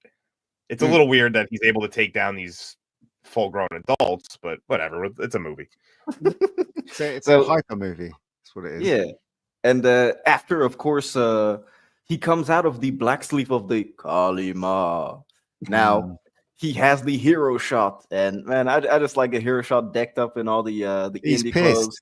Yeah, he's covered up, and he really is pissed. You know how expensive this outfit is? You took it off of me. Look at that first punch, dude. Boom. I've got to the amount of force required to get somebody to skirt that far across the ground. That's how Maybe good the he movie is, man. threw him. Maybe he threw him. That's how good the movie is, man. It's so cool. You know, and these are the scenes that made me really, really like Kate Capshaw as a child. These total cleavage sequences that she has throughout the rest of the movie. Wait, you liked her as a child because of her cleavage? I'm saying like that's what got me to think she was a very, very attractive woman. I love this movie. They were like, he's about to get his ass kicked, and he throws a mallet, and they were like, let's have a Three Stooges moment where a guy just bonk, and he's a villain. He doesn't care if his discarded mallet hits someone on the head. He doesn't even look. Like I can hear the sound effect that should be making. Just the bonk, the gone. And plus, you just see like the 2 dudes. They don't even look at the other dude. The guy in the middle just falls down. Like boom, it's done. So, all right. Just little elements of camp just make it age. So this is more realistic for the kids, by the way. This the fact that 1 in short round took down 4, no. But when you get overwhelmed by like 175 kids, it doesn't matter what kind of whips you have. I don't care. You're taking your ass down. Oh yeah, dude. It's like what do they say? It's better to fight one giant than like 1,000 babies. I love that joke where he throws the hammer and it hits one of the guys. Yeah, we were just talking about that. He doesn't give a shit. Also, Harrison Ford got his back done in, didn't he, for this scene? He did. He had to go to LA to convolution, didn't he? So. Yeah, he had to stop. They had to stop shooting scenes with him for a while, and then after that, he came back and finished the rest of the movie. Yeah, and so they do start the sequence where they're fighting on the conveyor belt, and they introduce the Maharaja that's coming back with the voodoo doll, and so it's nice stakes, and you have him fighting Shorty. Willie helping him. It's like, I do love how Willie keeps handing items and stuff to him. Like, here, give this a shot. Doesn't work. Yeah, the turban killed him, man. The turban ultimately killed him, and Indy tried to save him. Which he did. Yeah, he did. What's interesting is the amount of times how close his head was to the rolling thing, Indiana Jones. In the next shot, it's still close. In the next shot, he should. Do you know what I mean? Tries to save him after sawing the shit out of his stomach. Might I add? Like this right here. This is a fun scene where it's short round in the back, beat up like they're mirroring each other. Because earlier when Indy's fighting somebody, they cut to short round, who's like, shadow boxing, like, real steel boxing behind him. Yeah. Just giving him the Adam treatment. PG rating. Well, technically, isn't this the movie that started PG? Well, it's one of the movies that initiated the It's like this PG-13 and Red process. Dawn, I think. Yeah, Yeah. both. I can't remember off Yeah. the top of my head though. It's a great scene though. Again, It's a gray area what levels of violence and blood are allowed in PG, because like you don't actually see him get crushed for real. So it's I mean, all up to the imagination. It's definitely a gray area though. I mean, today this Yeah. would definitely. I don't know if today you could release this as PG-13. no, you can't. They Yeah, won't. they'd say it's too much for PG-13. I mean, Yeah. he kicked a dude into the lava earlier. I mean, the one guy went into. Magic we lava. saw that though. guy. It only burns when you get really, really, really close to it. That's super magic lava. And yeah, so I mean, Short Round beat the shit out of the Maharaja, man. Yeah, Wake him up as well with the Mhm. fire. Yeah. yeah, it took him out of the black sleep of the Kali Ma. And so Take yeah, the left so- tunnel. yeah, take the left tunnel. Indeed, no, the left. The left tunnel. Take the left tunnel. Very silly. Yeah, guy got his freaking heart ripped out and burst into flames. Yeah, PG has become more strict throughout over the years. Now you can't even show. Well, I guess you could show as much You blood. can't as even you show a want as nipple. red. Yeah, you can't even show a nipple. Not Mhm. one vagina, and everyone loses their minds. You can't even show one vagine. Not even one. There's some vagine. nice gags in this. Boobs and series vagine. as Bobs and well, vagine. yeah. Where the guy falls over and Short Round uses him as a bridge and he gets onto the Yeah, when they're Yeah. running. Mhm. Pretty cool. And so yeah, That's so good. If you go back one slide, that's a fun set right there. Like It that's is. Yeah. Why would they have a big jug of water there though? Well, they are dealing with extremely hot conditions and stuff, Oh, so they're right. probably cooling off the rocks because it looks Yeah. like it pours Maybe, right onto yeah, who the knows? air belt. It's possible. Could be a Yeah. natural water source down here. They're using there's some sort of a conveyor belt that's moving water to the next to it, I think. So I don't know. I'm no miner. I'm sure there's a reason for it. I'm sure this death cult has everything figured out and organized. Yeah, they only employ miners actually. they build the rail cars tracks like shit. Like they just decided to build them right over some lava. Just Yeah. In their defense, that one was clearly marked off as "Don't use this one. That's it's true. not working correctly." Go to the nice, friendly blue one on the left. Don't go to the spooky, scary red light right track. Yeah. They're just, yeah, it's right there. It's like, yeah, do you want to go to safety? The way that's clearly out where you can see the sunlight, or do you want to go in the air Like one of those it's like one of those fake mobile games where it's like this side win, this side lose. Well, if they went the other way, then it would have ended pretty soon, wouldn't it? We wanted to see the actions go that way. Go right, go right. This is an amazing effect. If isn't OSHA it? got a hold of this, they would just be like, hey, as long as you give them hard hats, that's okay. They can go down that way. This is amazing the way they do this. Yeah, I genuinely think that it's absolutely seamless sometimes the way they go from miniature to actual people. This you can clearly tell it's a miniature when they're turning. It's like stop motion, isn't it? It is it is stop motion. Stop motion. It's called go motion because they That's why some of them like right there. Oh, it looks so good. Yeah. It looks pretty good. It still looks good, but if you're paying close attention, you can see it's a bit choppy, and that's when it turns. Well, the difference between stop motion and go motion is that they every time they move a frame, I don't know how they did it, but they include blur, so that's why it looks better than say Ray Harryhausen stuff. So they kind of figured it out. Yeah, they add a bit of motion blur. That's nice. Yeah.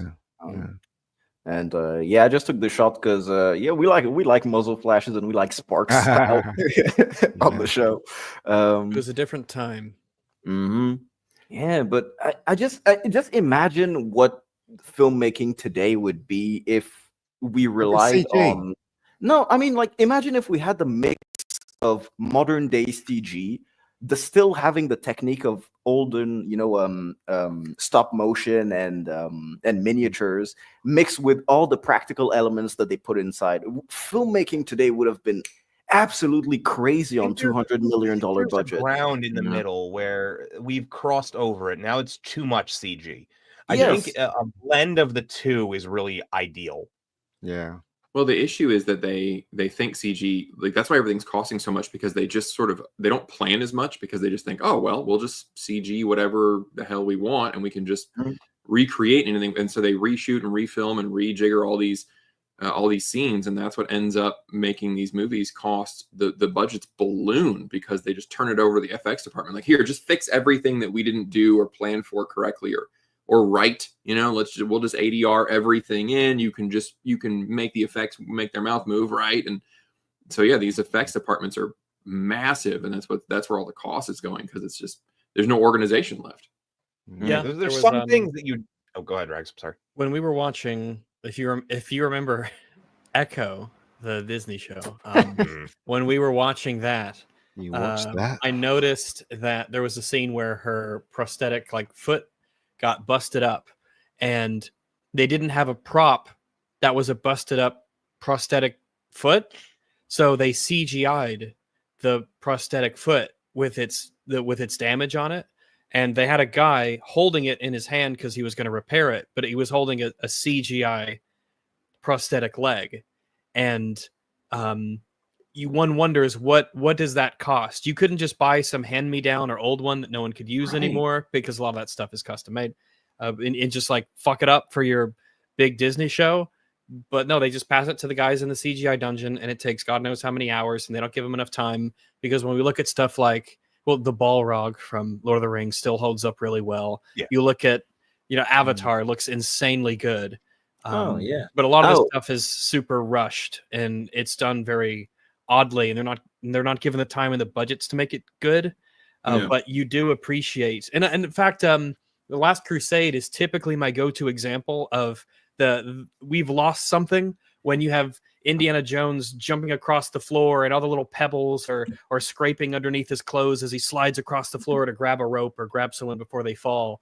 And there's this tangibility and this tactile element that you can sort of sense in a movie that is lost a lot of the time, because everything is just a massive CGI monstrosity. And although CGI lets us do things that you just cannot do in a practical sense. I do think that it doesn't react the way it should. If you don't do it right, but sometimes, right, they change their mind. Like, for instance, in Spider-Man No Way Home, when Matt Murdock catches the brick, right? Do you remember that scene where the brick gets thrown in the wind and he catches it? It wasn't a brick; it was a snow glow. Originally, it was a snow glow, and the director said, "Can you change it to a brick?" And so that change it to a brick. Do you know what I mean? And that's more money. That's more money poured down the drain. Yeah. It's crazy, right? Those are the ones that also do it the worst. Like, if you plan it out properly, any movie, no matter how much CG, can look good. I mean, like Rag said, Avatar good is CG. No one has a problem with good CGI. Yeah. There's movies that are still coming out. As long as it's planned properly, it works well. It's when you're changing shit on the fly that it looks terrible, because it takes a long time for it to render, and if you speed up the rendering process, it looks like shit. And it's also the lack of direction now, because when you listen to what the Marvel directors say, sometimes they say that the CGI stuff has already been pre-vised and halfway rendered before they've even choreographed, before they've had their own input as directors, which is crazy to think. It's like, at this point, what's going on? And even just to bounce back on what Rag said about the cost of little things, this is a story that always sticks in my mind. The dog poop in the first John Wick movie cost them $5,000 because it was CGI. I can give you that for free. And it's like CG dog poop for $5,000, dude. You tell me there wasn't a single person on the set that had to take a shit that day. Not a single one that could have just. Listen. Sometimes I go to people's houses and I use their litter box. People can tell the difference, right? You think you can get away with doing that? You can't. You'll get caught. People will ask questions. We're talking about the time where ILM was very proficient, and they had storyboards, and so they left nothing to chance. So that's all gone now, because they got CGI. They think they can do anything, or they can make as many mistakes on set as possible, and then the CGI will clear it up. And CGI people don't have a union or anything, you know. So yeah. Well, and that previs, I didn't really know a lot about that, and it was just a few months ago, maybe a year ago, that I heard about previs, and I looked into what it is and everything. And I think that's another reason why a lot of these movies feel very soulless, because you're right. They plan out what they think is technically the best angles and the best everything before they start. And then they hand it over to the director and say, here, half of it's done. Now you need to try to fit everybody into this. And it comes off being very sterile. And the iRobot's a prime example of that. The whole of iRobot was previs before anyone put their foot on the set. But they just followed the pre-res. Yeah. Man. By the way, this might be Amber Heard's way back into Hollywood. She could be the professional shitter. Call her up whenever there's a sequence that requires it. Yeah. Now I do have the rest of the clip of the mine chase with audio, so let me play that.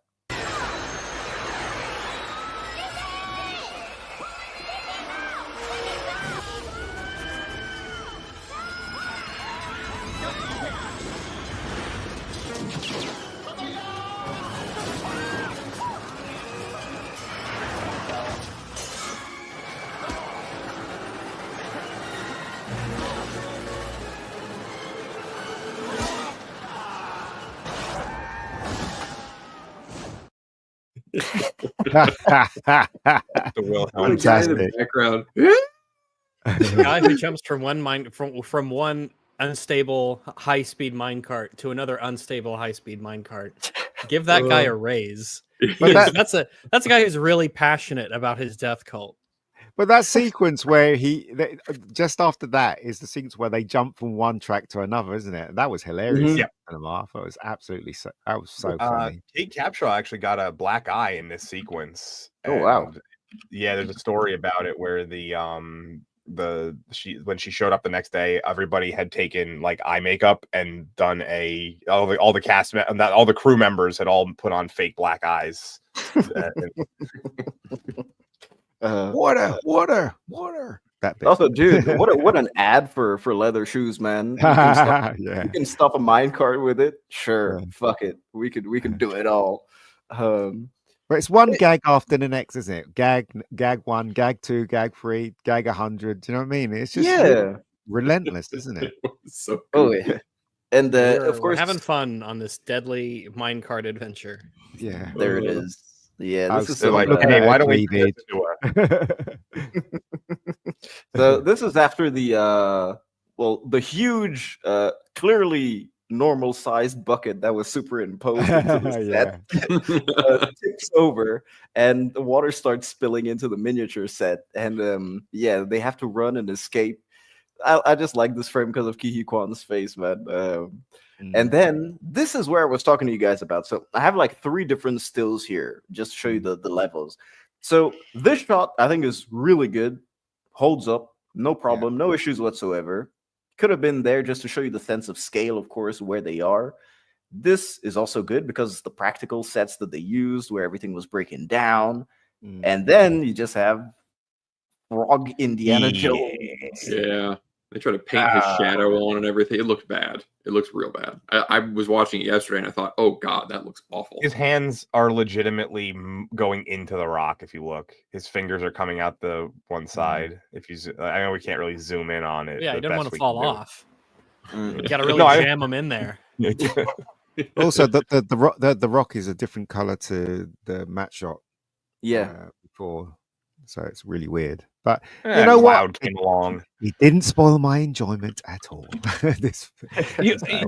So I feel like people will always be a little bit more forgiving if they're enjoying the movie for something that looks like this. It's when the movie is straight up shit and you see bad effects and you're like, okay, now I'm gonna pile on top of this. But yeah, dude, it looks like a PNG that they just added on there. Especially in the still, I just find it hilarious, man. Especially considering that you just had these practical sets where you can see Harrison Ford, the ground is going, you can clearly see him struggling, you can tell that it's real.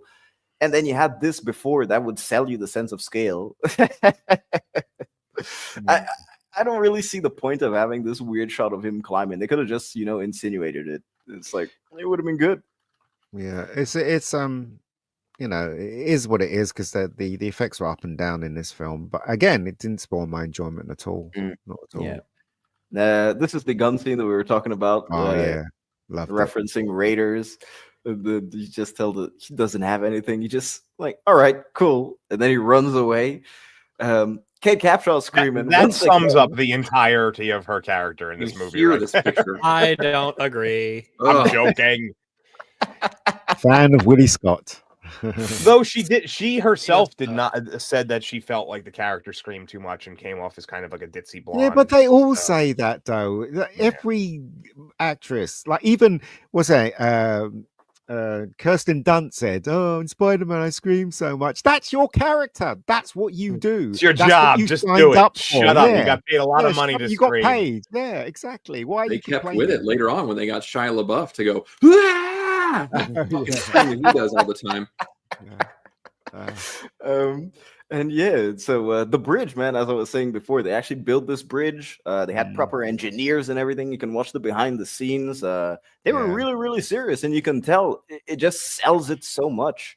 And there they are. I like when Short Round's going, see, strong wood. He just bounces it up on the thing and he falls through. Just gone. Yeah. Because Ian said the line yet, Vex, you know, this is very much do the roar energy that you're giving us right now, man.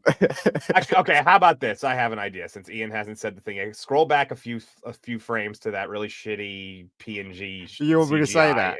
and just let him do it. Let him go ahead. Scroll back. Hey, how does Ian? What is this? What is this? It's shit, mate. Explosive diarrhea. Also, Vex, man, someone said that the Sri Lankan dude in here is your father, maybe related to you. Don't say that. Now let me play the clip of the bridge collapsing. Well, there we go. You know what I mean by collapsing. You want the stone?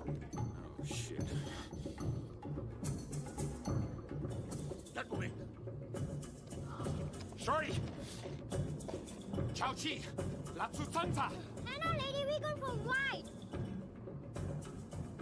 Oh my god! Oh my god! Is he nuts? You know nuts. He's crazy. Prepare to meet Kali in hell.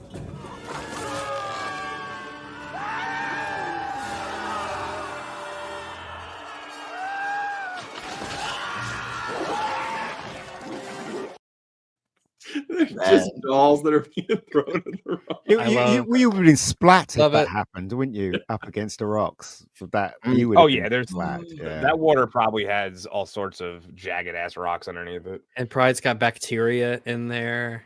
Oh yeah. I want to know you'll if get that's, sick. is that real Mandarin, or do they just go, Harrison, say something, and he was like, Kuchi gun jiwa gay. He probably had to do a few. He did a few lines earlier, didn't he? He probably. Yeah. Well, they probably, as far as I know, they didn't like all the Indian guys in the village, the Sri Lankan guys in the village. They weren't. I don't think they actually spoke English. They were just they didn't. speaking phonetically. Just hear the lines to say them. Because somebody off screen would say the lines and he had to repeat them. That's how they did it. Yeah. It's kind of like the weird thing that you see nowadays with karaoke singers in China, where they sing really well. Yeah. They have the American accent and everything, but you ask them to speak English, they can't say a word of English. It's like they just know how to repronounce. Well, they can only speak to you in song lyrics. Yeah, It's the only way that they can actually speak to you. There's a few That's the thing songs too, yeah. in foreign I can languages speak that to I'm it, like that yeah. with. I have no idea what I'm actually saying, but people say I'm saying the words correctly, so I'm like, okay, fine, works for me. This where he tries to kick Indiana Jones, isn't it? This bit. Yeah, he does. He's trying to kick him. Yeah. I heard that the when the bridge is broken, they had a little they did the real bridge and they had like a little explosive kind of go off, and so the bridge can fall apart. And they didn't have real actors falling off into something solid or a crocodile infested river. Guys, your stream has been suspended for a policy violation. Copyright, I'm guessing. Looks like it. Yeah, Probably. looks like it. Yeah. Oh, too bad. So we're not live anymore. Well, I guess we might as well keep going because give it a minute. Well, I think it's temporary and it comes back. Does it come back? I hope so. I think so. I think it's happened to us Maybe. once. I think it comes back. It's just a big screen that says it's just black. And it says stream unavailable. Well, So mean, we're You not were live. playing pretty substantial clips from Yeah, us. True. we're not- I would have. everybody's yeah. So This is actually the first time this has ever happened to us in 35 reload. shows, I'm going to reload the page, Okay. and it Me still too. says stream unavailable. All right, give it a Stream bit. suspended for policy violation. All right, let me type in the It chat. doesn't matter what we say now. Nobody's watching. Yeah. yeah, let's just keep Yeah. going. Yeah. Well, give it a little. I do think it comes back a little bit. Oh, I think does it? suspends the stream temporarily, and then it comes back up. Okay. Well, So it Yeah, you still gotta do, says like- live on there anyway. So You gotta do like Angry Joe and put the fucking I think yeah, crap all I over don't know. it and everything. We've never had this happen before, so I I swear this never happens. True. Yeah. There, we're back. back, We're back. There we We're go. back. Yeah. There we you go. Yeah. I swear Hi, this everyone. never happens. But I was saying that I think they had a little explosive kind of go poof, and it made the bridge fall apart. And then they had like these they weren't real actors falling into something No, they soft weren't. or a crocodile infested river. They had like these dummies that were motorized, really slightly motorized. So like your arms would move a little bit. no. or something like that. They weren't motorized. Basically, they had gaps between the armpit, so the wind it was falling and the wind hit it, the arms would flap and the legs would flap. I Okay. think that's how they Because it designed looks it, I think, really yeah. good. They look like Yeah. real Yeah. people. Yeah. Yeah, I think so. Man. I'd say play it again, but I don't think that's a good Yeah, idea. don't play it Well, it goes to earlier on. I was talking about how the sense of scale for creating tension and things of that nature. This is just like Indiana Jones and like 8 or 10 guys on a bridge coming towards him in the middle, and that is the finishing iconic set, action scene of the movie is some guys on a bridge. It's not something insanely elaborate and super complicated, and it's got this bizarre sense of scale that you can't fathom. Just guys on a bridge, and there's this kind of personal nature to it. When you're watching Indy crawl his way back up, and he's fighting off the guys as he's crawling up, and the bad guy and he's fighting the bad guy, and they're holding onto the bridge and punching each other and stuff. I really like how it is so small scale. It really gets you into the moment. Oh yeah. It's one of those times where it's stuff that you don't really see nowadays, where the intimacy of action scenes I guess you don't really have any. The last one I remember having a proper intimate action scene, just off the top of my head, was I guess John Wick 4, the final scene between him and Kane, where they just dial down everything back from extravagant to just it's just two dudes there. That's it. Because nowadays with CGI, as we were saying before, everything has to be huge spectacles. You have to have 1,000 different things on screen, and it's just like smaller is better sometimes.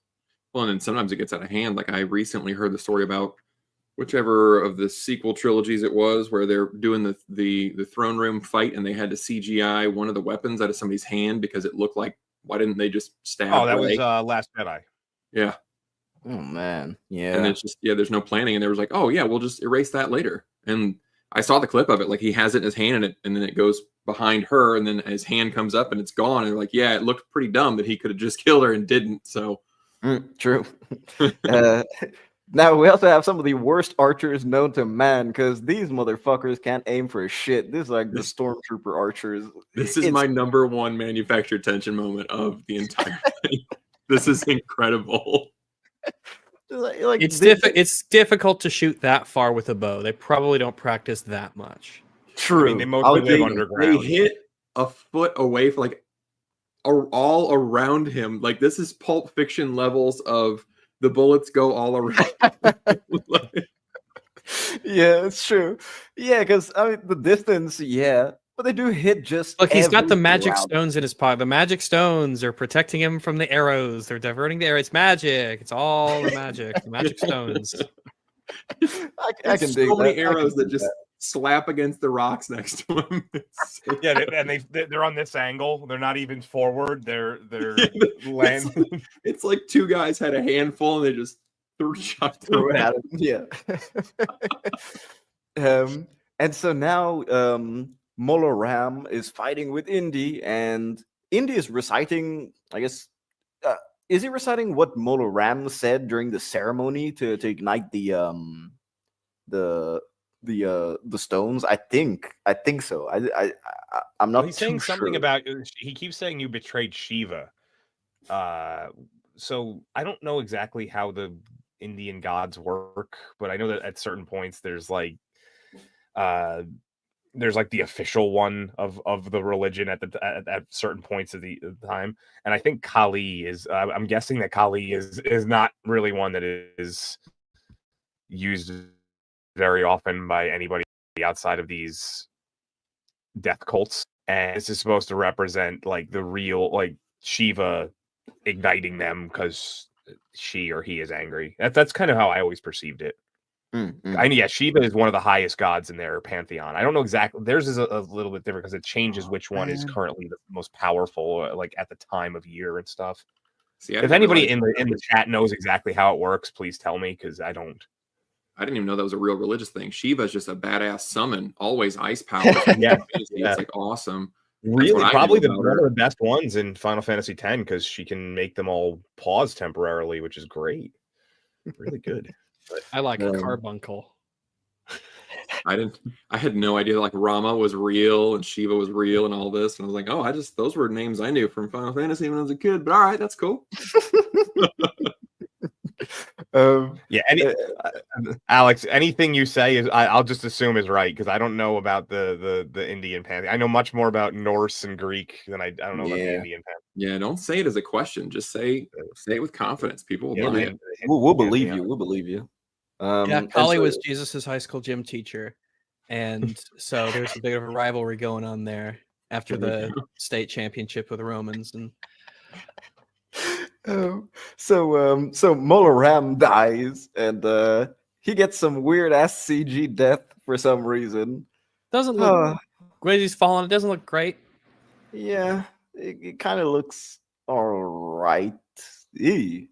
I just don't understand how he ends up in the water. He's clearly falling directly towards the rocks. Yeah. Right at the end, he bounces right off. Yeah, Kali is like, you know what? This is you dropped the stone. The stone was hot for you, I guess, because Shiva was like, "Yeah, I'm gonna be cool for this Indiana Jones guy. He's an all right dude, but for you, nah, you're a big jerk. You try to take my stone." It's plus like you don't even have any blood from his bald head just scraping the stones, man. It's just he's just built like that. He didn't even need the helmet. His skull was enough protection. He just didn't want to use it. It was too powerful. Now, Captain Blumbert makes a return, and he brings all the troops, and they shoot the Thuggee cult. He brings the ones who have they have the blue turbans. So they're the UN. Those are UN issued turbans right there. That's not the UN. They're doing something in this scene. Damn. No, that's the Paragon side, and then the Kali guys are the renegades. So that's you got to be careful about which side you choose for the good or bad ending. So. Yeah, Rags, what guns are those? Those are SMLEs. Okay. No, M1 Grands are semi-automatic. These are these are you have to do that. Yeah, the real. The one guy gets jammed up like really bad. The one that they put the camera directly over his shoulder. They clearly did. They were not these are not real military people. I would be guessing, and you can tell if you look at them. But it's probably like the guys with the bows earlier. It's like they're not archers. Yeah, they're just fucking best explanation I've ever heard. You can just tell if you look at them. That's how we got some little plastic bows. Shoot them right off screen. It's fine. You can tell they've never held a gun. So which guns did you say these are? Because these are SMLEs. Okay. I don't know guns that well. You know guns way better than me. So the image is triggering YouTube. We got shut down again. The image is triggering YouTube? How? I guess. That can't be true. There's no way. Is it really? Nah, I don't know. That's what the chat is I'm going to saying. do some investigation. Let's see. Am I? Oh, we're back. We're back. We're back. Still, it's just fine. All right. So yeah. Anyways, you have to go really rapid fire with stills to fake out the copyright. Yeah, it's true. Might be a delayed bot response. Who knows? I mean, probably when the stream goes up, it'll probably get copyright claimed or blocked. But we Oh, don't fought worry, I'll fight literally it. every single one of them and won every single one. I'm undefeated. I am So, 36-0 after this one. Don't worry. I've never lost one either. But nowadays I just try to avoid it. One time I was told I lost, and then it turned out that YouTube went in and told them, like, no, fuck you, that they're right. So it was yeah. So yeah, they come back and it's the mad painting again. Except this time they're back at the village. Everything's sunny. There's crops because they brought back the stone. Yeah, the magic stone. That's right. The magic stone made everything flourish and blossom, and it even gave our heroes all their clothes back. Yeah, it's true. Yeah, I never realized that, man. That's the magic. That's just that Indian magic. There's one detail I love. There's one detail I love about Willie is that she constantly takes her high heels off and on depending on the ground. That might have been out of necessity for just the filming, but it's a little. If it wasn't, it was a fun detail that she keeps taking them off and on. I've never worn high heels. They don't seem. Ladies, listen. I'm gonna let you in on a secret. We do not give a shit. Yep. All right. If you want to do it for you, that's fine. I totally understand. Some women think that it looks really good and they like to look good, and that's, hey, go for it. Just letting you know, we don't care. So yeah, don't blame us for your high heel needs. Yeah, if you're doing it for us, you don't have to. Let's drop the charade, okay? Quantum not telling lies right there. Zero lies. If you need shoes to make your butt look better, there's a deeper underlying issue that should be addressed. I don't wear shoes, and my ass looks great. Nah, you think you don't like them. Yeah, you see them on and off. And then the sound they make, oh, that's a great sound. High heels? Yes. That's a good sound. All right, I think you've got a fetish.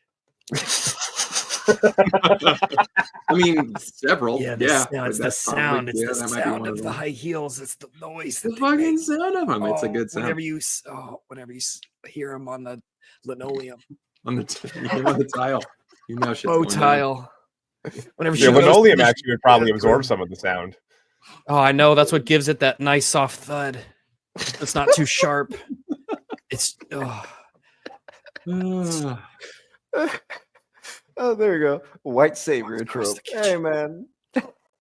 Listen, short round is not white. It's like they really extremely white, shockingly white, even. They had to coordinate that though. They had to tell those kids, like, hold on. Everybody, I know you haven't seen your parents in a while. Just sit down, shut the fuck up for a second. We're gonna walk up, and then when I give the signal, you guys all run up. Okay, that's what we're gonna do. All right, your parents. It's gonna look so fucking cool. You haven't seen your parents for 2 years. What's another 4 minutes? Yeah, don't and do not go straight for the water. I know that you're dehydrated from being in a molten lava death pit for the last however long, but do not go straight for the water. Go right for the parents. Yeah, it's like I've got to look heroic, man. Come on, it's like they all appear, and so yeah, they've taken the stone from Pankot Palace and brought it back to the city. Oh no! That's why it's getting suspended, right? That's what's going on. They're like, you got this racist ass fucking cat here. What's going on? Accents aren't technically what racist, I like so about you should be safe. What I like about this movie too is that they were like, how do we get them to that place? Like, how does the character get from point A to point B? And they're like, I don't know, just have a sagely old man tell them that that's where they're going to go.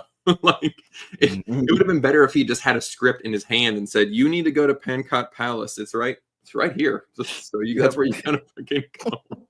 Well, I forget the lines. There is probably a reason why they end up there, right? Do they have to get there in order to, like, on the way to? No, isn't there a reason? It's actually out of the way of the valley. Yeah. So they never say specifically where they are right now with this village, so it makes it impossible for me to tell you that. But basically, Delhi is up north, so it's toward Punjab. So I'm assuming that they were down by the river, like closer to the rivers and stuff, down by the mount, like for the mountains. So they would have had to where they put the fake temple is up this way. It's up to the northeast rather than the northwest. So that's why it was out of the way. Well, what Indian Doc Brown basically says is he says you will go to Pankot Palace. It's an order. He's telling him on your way to Delhi, you will go to Pankot Palace. He's foreseen it, isn't he? He says that's why Shiva brought you. Well, I'd go there. It's a big old palace. He has the DeLorean. He's already seen the future. Yes, right.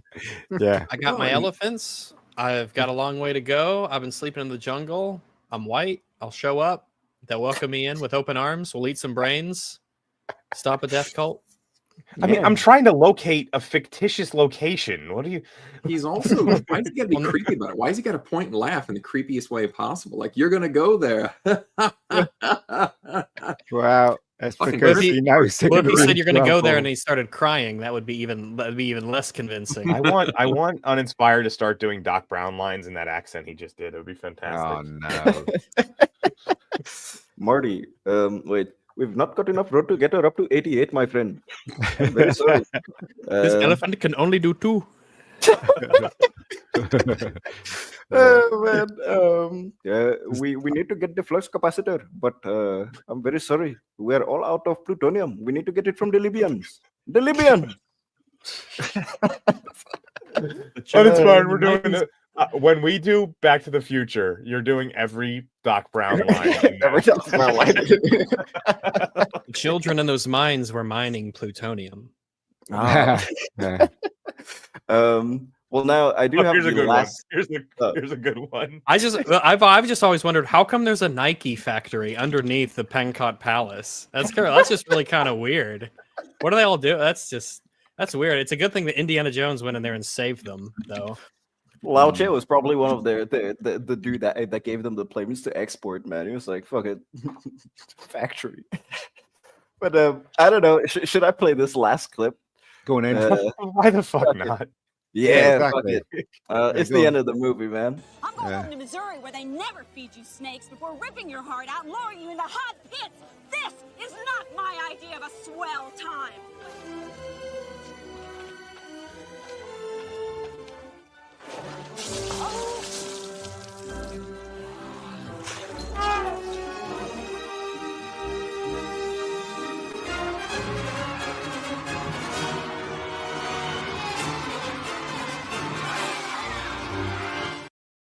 Yay, the white people are kissing. We must go and touch them. Hey, before Missouri, but Missouri. Well, I mean, she said all those terrible things, but St. Louis is in Missouri, so she's seen some shit. The before we progress, just because it's on my mind, the score of this movie is really, really good. I think that it's really neat that for this movie, a lot of work was put into the soundtrack and how themes are reused, whether it's like Willie or anyone else, how the tension, there's clearly care that is put into when a score, like how the score interacts with what's actually happening on screen. If someone get punched, it makes a noise. Whenever you have a certain character on screen, a variation of their theme will play. Kind of the highs and the lows of what's happening. The music is really, really good, and you could probably just like hum something from the song because it really sticks with you well. You obviously have the... Give it a sec. We got blocked. Give it a sec. Did we? Oh, yeah. Dear. No, we'll be back in a sec. Oh, okay. They said it was like, yeah, it's fucking. That's because you played. Yeah, it's because you played the clip. It's because you played scenes from the film.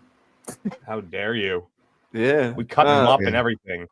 We'll be back in a sec anyway. And plus, I just have the behind the scenes stills left. So yeah. Well, we're still being recorded technically. So let's see. I'll bring it up. So. Motherfucker. That's a Short Rounds theme. Goddamn fucking. John Williams is a master. He's a master. What he does. He will never be dethroned. Knocked it out of the park once again. He did an incredible job here. A lot of attention and effort and deliberate decision making was put into the score and how it is incorporated with the scenes. And he's the only one. This is actually weird, by the way. The fact that this is a Disney-owned property at this point. So they're No, it's not. Not anymore. Not anymore. Really?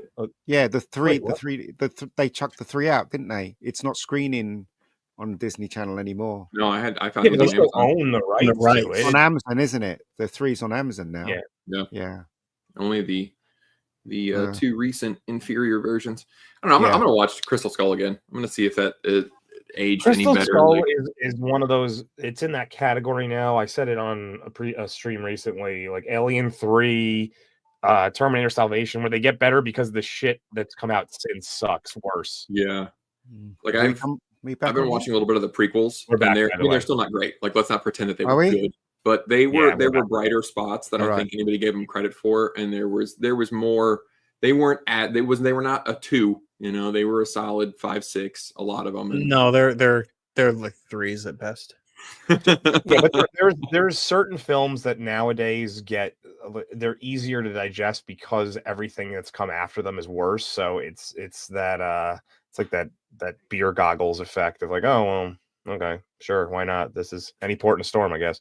Yeah. Well, I think like I do want to watch Crystal Skull again because we all made fun of the fridge scene, but then after watching the raft go down the mountain, I'm like, you know what? The fridge really wasn't that out of pocket. Like, why are we upset about the fridge when they jumped out of a fucking plane? The fridge is lying. Because that fridge would get so goddamn hot. Because it's worse is why we feel that way. Actually, like Crystal Skull actually feels like an Indiana Jones movie where you can tell that Harrison Ford is actually doing his stunts. There's some good scenes, especially when he's with Mutt and he's going to the university. You know, that whole motorcycle chase. There are very good scenes. It's a bad movie, but you can tell that it wasn't like it's no Dial of Destiny, right? Which just feels like an entirely different animal. Oh yeah. It's just an earnest, I think, but bad attempt to make another Indiana Jones movie, whereas Dial of Destiny was just a callous deconstruction attempt at Indiana Jones. I wish Harrison Ford was still indecent. He was still young enough where he could still do some of the stuff too, which made it a little bit more. Whereas by the time Dial of Destiny came around, they were basically wheeling him in from the goddamn morgue. He just. Yeah. Dude was what I loved about Dial of Destiny is they were like, Indiana Jones is old. We're gonna play on that. And it's like you guys did play that joke in Crystal Skull when he was already doing the. He was already too old for this shit. Yeah. Like, what are we talking about? That was 20 years ago. So the best part is we're looking at the behind the scenes images right now. This is going to be the first Two-Hose that has behind the scenes footage. So everyone's going to have to check out the reposts because we kept talking while everything was on. So I'll have the recording of that. Yeah, that's true. Yeah, man. I was just checking out all these BTS images. So of course, this is Kate Capshaw from left to right. So Kate Capshaw, Steven Spielberg, George Lucas, and of course Harrison Ford just chilling. They're probably the coolest motherfuckers back then. That's the coolest looking picture. Kate Capshaw is like, this is the reason I never have to work again. Right to my left over here. And then here, of course, are the bridge sets that they were using. Top left is for the close-ups, and then of course this on the bottom right are the tests that they ran. This isn't the official bridge. These were the smaller test bridges that they were trying out at first, and then we have the water set. Yeah, visual effects. Yeah, it's huge compared to these people, man. Yeah. I love that George Lucas always wore that same baseball cap in the early days.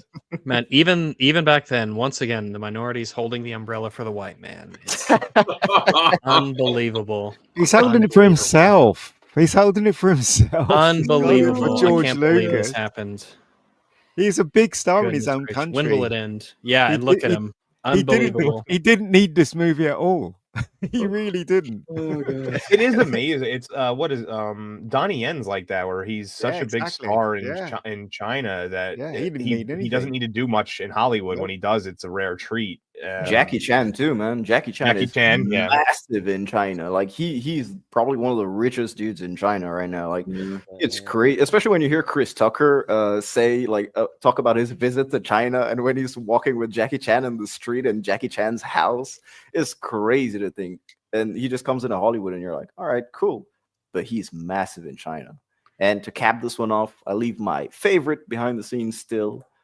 Short round in Indiana Jones. Indy 2. There it is. An elephant. Yep. On the elephant. And that, ladies and gentlemen, That elephant was a big Indiana star in Jones. Sri Lanka. He didn't even need to do this movie. But Yeah. He disappeared, man. They were like, "Fuck it, they're Kate Capshaw. I get to spit water on her. Fuck it, yeah, I'll do it." This was the days before the digi slates, wasn't it? I mean, look at that. Look at that slate. That's it's a so chalkboard. beautiful. Yeah, Chalkboard. so beautiful. Yeah. Fantastic. With tape on it. Yeah, and so that, ladies and gentlemen, was Indiana Jones and the Temple of Doom. Fantastic. Yeah, it's really good. I really enjoy it. It is it's really good stuff. There's a lot to praise about it. It's a shame that it sort of made them go. As much as I love The Last Crusade, and I think it's the best Indiana Jones movie, and it's an example that I use for a number of things. Whether it's I guess a good example would be how do you have a globe-trotting adventure where you go all over the world, but still have there be good reasons why you're going from place to place? How do you go from location to location and understand why you're going there?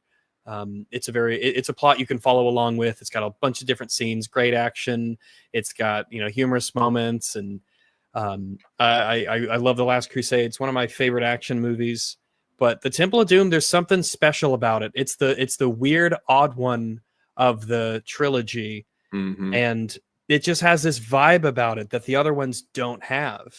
I think it's unfairly maligned by people. I think I wish it got a bit more of a chance. I wish we got more of these kinds of adventures. We didn't have to retread stuff, but overall, I think it has a very good reputation now.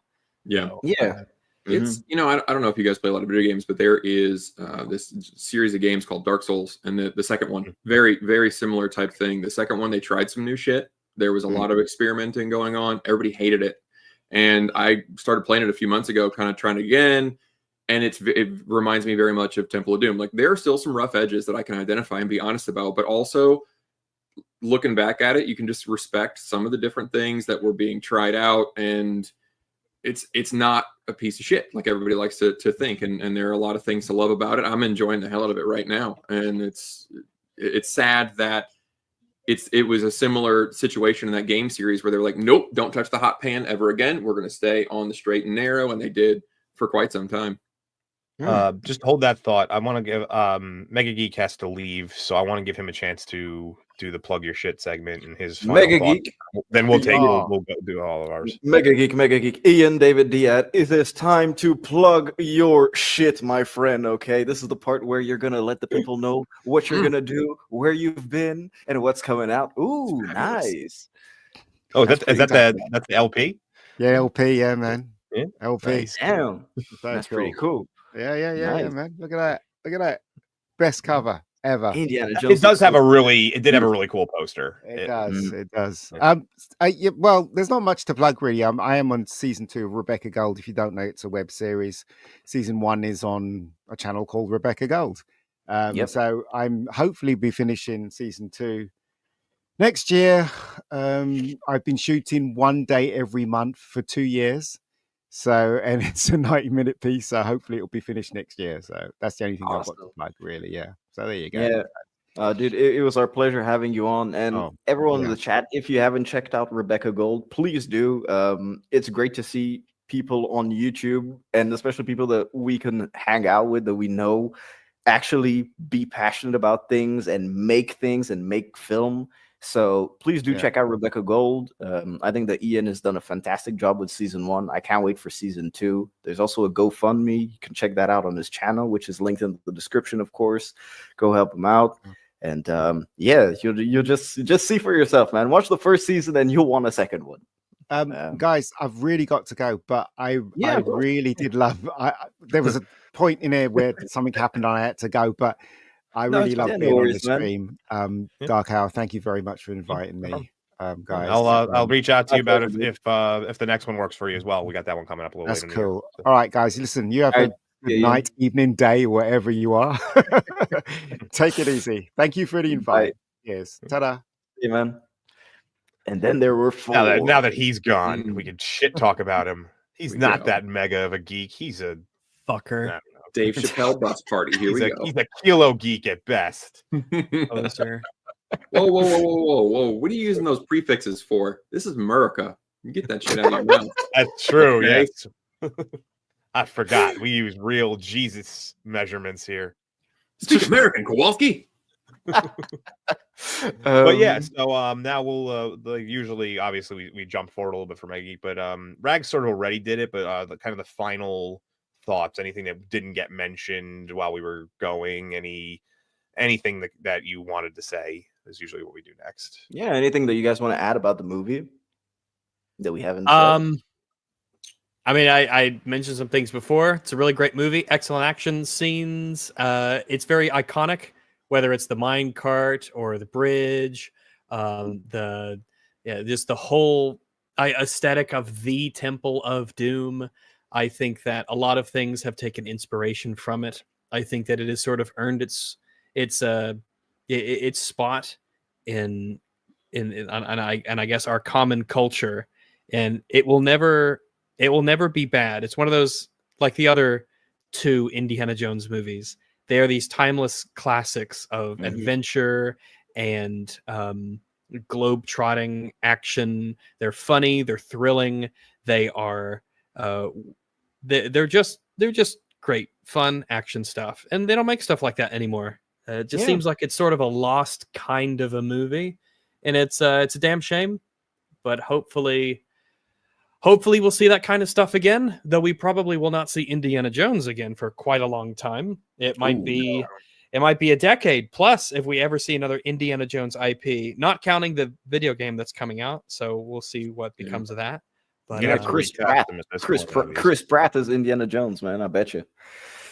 It's Chris Pratt as ever. It's unfortunate that they cast Shia LaBeouf, because I do feel like Mutt could have been. Oh yeah, if they didn't write him as like we have James Dean at home, it could have been he could have been new Indiana Jones, and they could have just kind of rebooted the franchise in the direction that the James. I think it's just that Shia LaBeouf is kind of like a crazy person, and he's got like mental issues, because I liked him in the movie. I think he had the greaser kind of look. I think he had the swaggery kind of nature. I think in an alternate timeline, he would have made he could have made a good not replacement, but a sort of carrying on of Indiana Jones. Certainly better than Helena Shaw. So who knows? That's a dead. I don't think that's going anywhere. Like I said, if we're gonna see, we've got to go on a big hiatus before we release another Indiana Jones movie. It's got to have a big gap, and then they could say, "Hey, we're releasing an Indiana Jones movie, and there hasn't been one in so long. Isn't that amazing or exciting?" And I guess we'll see. Hopefully they learn the lessons, but time and time again, they don't seem to. So who knows? Yeah. I mean, I think the last, I guess, globe-trotting adventure that we got that was kind of entertaining in terms of, I think it was National Treasure, right? That's what I would pinpoint. It was a fun movie. I like National Treasure. Kind of has a similar sort of vibe to it as the Indiana Jones movies, and obviously not exactly the same. Not done. But I mean, I think that's the most modern. What about the Mummy? Yeah, actually, that's probably closer. That's probably that's probably the closest. At least the first two. That third one was rough. That was it the Dragon Tomb of the Dragon Emperor? Yeah, boy, what a silly movie. Not in a good way. That movie was, I'll say this, that movie is entertainingly bad. It's a terrible movie, but it is very entertaining. Not in quite the same way as the first Mummy, but it's the first and second one are I mean, if you can get past the really shitty CG in the returns, it's still pretty good. The third one is where it completely loses you. Uncharted was supposed to be the new, American Indiana Jones kind of thing, but they fucked that up too. That I don't know what was going on with the casting department on that one. That one fell apart real bad. Just because you're a good actor doesn't mean you can kind of do every role, I think. I like his name escapes me bizarrely. Tom Holland. Tom Holland. He is a good actor. He's very talented, but I do not look at him and think Nathan Drake. No, I just don't see it. He's not the type. He's too young, I think, to kind of get that sort of that same sort of Well, yeah, they were trying to go for the movie being sort of a prequel almost to the original game, and it didn't work. Yeah, They get a younger, what's his face, the one that Mark Wahlberg ended up playing. I've played Uncharted, I just haven't played it in a long time. I don't remember the guy's name. Which is he's supposed to be like a fucking silver fox, old. Yeah, he's supposed to be like in his like late 50s, early 60s, you know, and I don't know, it just didn't. But work then for me. you know they figured Mark would just play it wicked good, you know, and then he's gonna get in here, Nate. We're gonna get in here. We're gonna do this heist. You know what I'm saying? Like don't touch. He tried to fucking pickpocket me. All right, motherfucker. Like we're not gonna do this right now. And it didn't. It's actually pretty good. That was solid, man. That was really good. Are you sure you're from Illinois?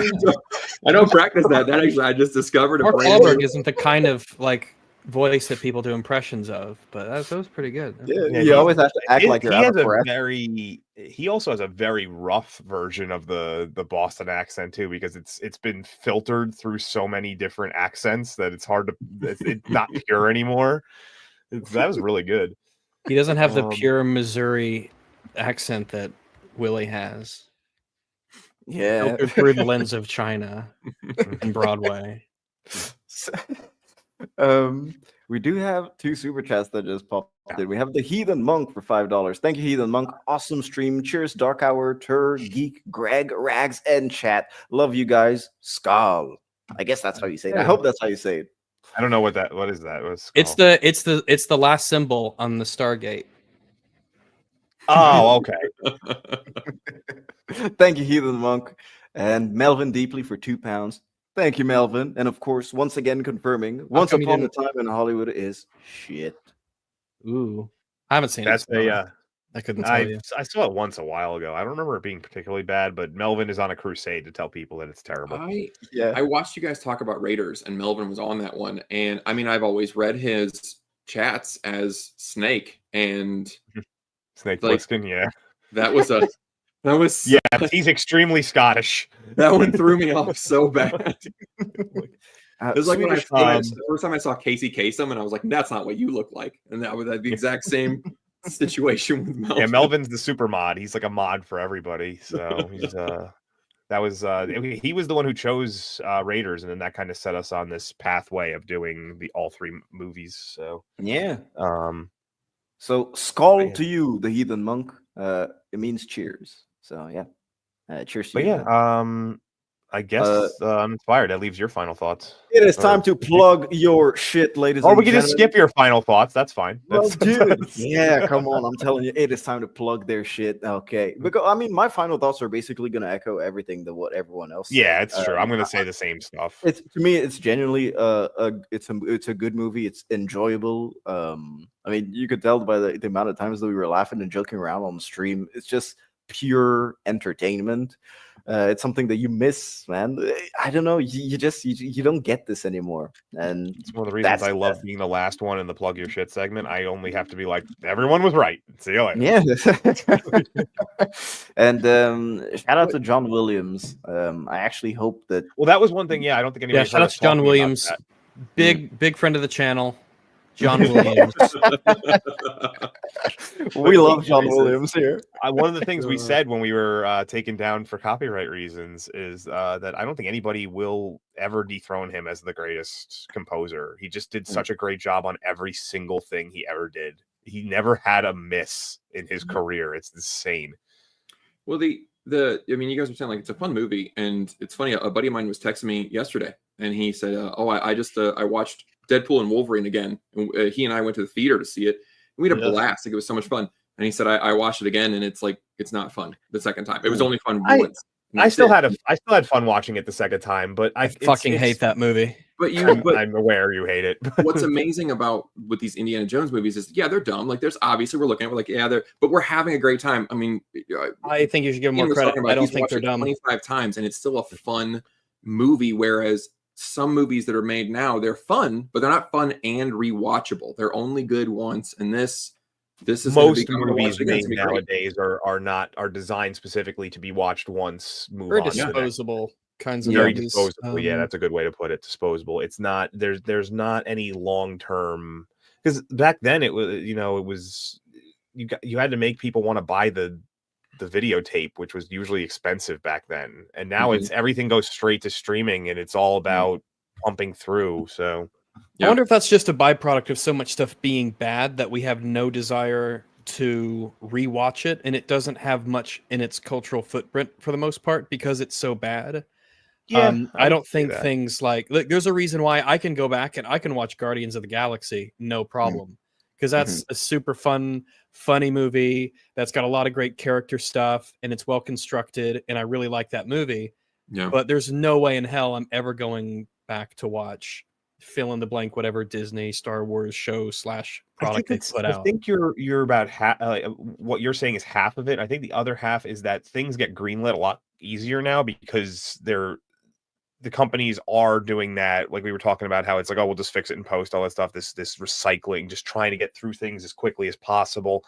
Back when, like, getting things greenlit for, the 70s, 80s, even the 90s, it went through a much more difficult process a lot of times. And, it had to have that rewatchability because a lot of the money was made up on, it was in theaters longer to encourage people to see it for the time. And then a lot of money was made up on the home releases, the video cassettes and all that stuff. And they even had the secondary theaters that would pick them up afterwards to show them. Did you have one of those? Did you have a dollar theater near you? I didn't, but I know man, you missed yeah. out. We did. Those were insane. You could go and you might pay at the most $1.25 for a movie ticket. If it was a certain day and you had like someone or two people with you, you could get in for 75 cents. They were real. They exist. The Tandy 10 was the one in North Little Rock here. And that is where I saw a lot of movies when I was young. Everything I did was when I was younger. But I saw a lot of movies there. It was super cheap. It was amazing. Yeah, so I'm from New Jersey, so there wasn't that many of those because we have a shit ton of megaplexes in New Jersey. It closed down a long time ago. Yeah, but they didn't have this area. Those went the wayside long before I was born for the most part. But my parents used to tell me about stories, and even like some of my people that were just a little bit older than me were like, yeah, and they just kind of disappeared pretty quickly. Man, I think even back when it closed many years ago, it's tough to pay the bills when you're selling tickets for a movie at $1.25 or $1 or 75 cents. Yeah. They don't even make a lot of money on the tickets right now anyway. It's all about the concessions. But if you're making even less than what you are for the tickets, it makes it even harder. You have to sell even more concessions. I'm glad I lived at the point in time to go to the dollar movie theater and watch movies for no money. Now it's just becoming the full theaters. The AMCs and stuff are reviving old movies to try and recreate that feel, but it's because they're trying to make up their numbers. A lot of these movies are failing, so they're bringing out classics on 30th, 40th anniversaries to try and smart idea. Yeah, This summer, my local theater was doing Studio Ghibli all summer long. Like every week, there was a different one. They showed it for that couple times, and my theater does it all the time. I think it's every 2 or 3 weeks they switch out whichever Studio Ghibli one is, and it's like on a rotation. So you'll see Ponyo will come back up every year and stuff. They'll just sell a pass, and you can just show up a few times. It's good. They'll do stuff like the Lord of the Rings, and they'll put them on to the theaters, and they'll do like one a day for 3 days, something like that. But it's a good idea, especially because a lot of these classics, a lot of people, the years go by, a lot of people never got the chance to see them in theaters when they came out. I never got to see Indiana Jones at the theaters. Like, no, it's too long ago, Yeah, dude, like Star Wars movies. No, I never saw those in theaters. Yeah, I would do Lord of the Rings in a theater. That'd be fun. I've seen every Star Wars movie in theaters because of re-releases. So, you lucky motherfucker. Dude, Lord of the Rings re-releases here every year. The entire trilogy re-releases every year, but they play it in French. I don't know why. It's annoying as fuck. So I'm not going to go watch. What country are you in? I'm in France. Oh, I think I know why. I think I know why. That doesn't make any sense. I have. Well, coincidentally, 2 months ago, actually, I went to watch Pulp Fiction in 35mm, and it was in English. So it was my first time watching Pulp Fiction in the theater. I was hoping you would say some really off-the-wall language, like it was in like Catalan. No. And the I think the oldest movie I've seen in theaters is the 1977 Japanese movie called House. I went and watched that in theaters last year. That was pretty fun because I like that movie.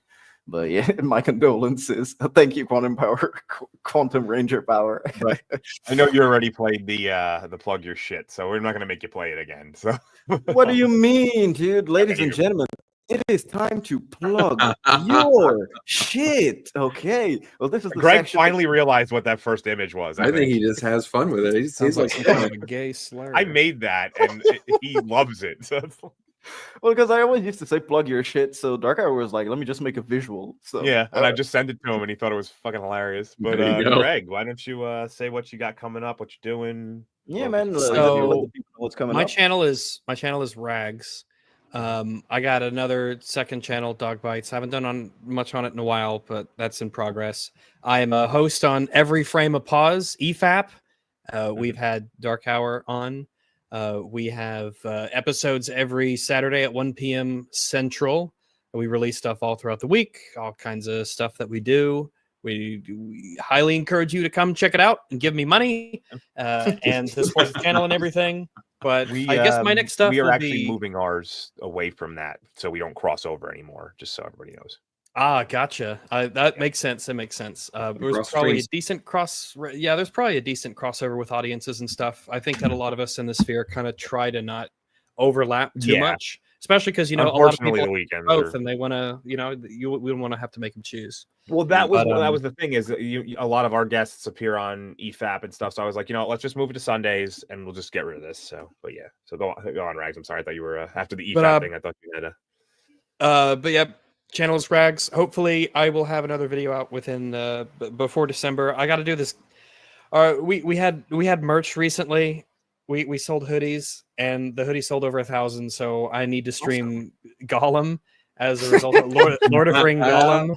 So that'll be on the to-do list after this next video's out. Hopefully within the week, and then I don't know what's I don't know after that. I don't make what's the video on? I won't say. I won't say. Oh, okay. It's a surprise. I'm sorry. All my videos are surprises pretty much. I typically don't say what they're about before they're out. I just kind of put them out there and see what happens. Yeah, dude. Oh man, thank you for coming on, man. It was a pleasure. It was a pleasure. Well, thanks for having me. It was good to talk about this movie because I really like it. It was a fun rewatch. Mm-hmm. And hopefully Rags enjoyed it enough to come back someday, and they will be easier starting 2025. We won't have to go through the hoops that we went through for this one, because this was one of the weirder streams to book. Oh yeah, sure. Yeah, just give me a holler. And if I'm free, and I probably am, I have a pretty malleable sort of schedule, then who knows? Thank you, man. Greg, what about you, man? It is time to plug your shit, my friend. Let the people know what's going on. I'll be on BSEP tomorrow, seeing Dark Hour's beautiful face again. Talking about Arcane, slobbering all over that. And this Friday, I've been doing it was going to be one video, and then it was going to be 2 videos, and now it's 4 videos on the Acolyte, and the last 3 are on Leslie Headland, because she's fucking batty. And so this part 2 of that, I think it's going to be about an hour and a half long. That's going to premiere on Friday. So if you guys want to stop by and make fun of Leslie and her twisted ass morals with me, we'll have a good time. What are you thinking about Arcane so far? Just watched. Well, I finished it up last night. I'm loving it. Second season, I'm going to give like an 8.5. I think it's really good. But the first season was like an 11. So there's no competing with that. Greg. A lot of people have not been liking. I didn't. So I was way late on the Arcane stuff. I only watched the first season recently. Mm-hmm. Because of how hyped it was, I kind of had to let down a little bit because everyone was like, this is an 11. And, so I kind of had to let down. I've just kind of given up on season 2. I just felt like I was watching it for the sake of streams. And I was like, I got enough information now, I mean, look, I had a fun time with it. I think it's it's visually enjoyable. It's nice to wrap up a few things, but there were introducing more of magic systems just muddied up the plot a little bit. And so it just wasn't as natural and character driven as the first season. I still had a fun time with it, but it was very good, not excellent, but it's still a great season. And I'm excited to see what they do going forward, because it sounds like they're gonna do more Arcane, just not in this setting, I guess is what I'm hearing. Yeah, supposedly they're going to do more side stories and stuff. They're creating the shared universe, which is, I mean, it already was. So yeah. All right. I haven't seen Inspired. it. Are you still? So it's funny. I actually meant to bring this up to you, Tar. I've been restreaming the old, all the old streams to get them back on my channel, and you've been working on that Old Boy video a long fucking time, man. Dude, the Old Boy video is not fully written. It's noted. I mean, I have about at this point 100 something handwritten pages of notes because I've just got so many different things that I want to. I just found it funny because I was streaming the ones from about a year and a half ago, and you're like, yeah, it's coming out next week. No. Yeah, I've been on a hiatus, man. Yeah, so Monster House video is still cooking. I actually had some stuff to deal with, which I won't get too much into, but it kind of just knocked me out of it, which is the reason why we had to cancel the 13 Ghost stream 2 weeks ago. And that one's been back up to next week. Yeah, and it's been back up to next week. There. Yeah. So next week we're doing 13 Ghosts. We're doing a midnight run, so it's gonna be with Avalon Faye, of course. So yeah, and World War Joe is gonna be on there. Yeah. But yeah, I'm still working on the Monster House video. That one is basically done. I just need to find time to sit down and actually edit the last portion. That's pretty much it. I'm probably gonna start editing next week because since I work in retail, we have Black Friday coming up. Next week, this week, Saturday and Sunday. You in France, it's Black Friday. Sir. Yeah, so it's going to be very, very, very tough. So I'm just not even going to bother turning on my PC to work on that this week. I'll start working on it next week. So expect it in not too long, actually. Yeah, not too long. So yeah, Monster House. And then after that, Old Boy, hopefully. In 2027, he'll have the Old Boy video. 2027. Why not, dude? I'll do it for the two host number 100. I'll do Old Boy. As for me, I was actually trying to write a review on Wicked, but not about the plot, just about like the effects and stuff. And I wasn't clicking well with the script, so I've kind of abandoned that. But I do think I'm gonna attempt to do one for the Cobra Kai season 6 in a weird way. So as you guys out there know, I like to do episode by episode, put commercials in the middle, all that fun stuff. It's harder to do with the Netflix series because they don't release them episodically. But now they're releasing them Act 1, Act 2, Act 3. So I kind of have that buffer in the middle I can work with. So I think what I'm going to do is I'm actually going to write one for, at least start writing one for Cobra Kai, and then eventually release it when the third act comes out. And then I have, a few things coming up, but might be a slight lull for a little while. I didn't see Gladiator 2, so I missed that boat. And I was talking about the technical aspects of Wicked. It just wasn't enough for me to put out as a full video. I felt it would have just ended up being like too short to really matter.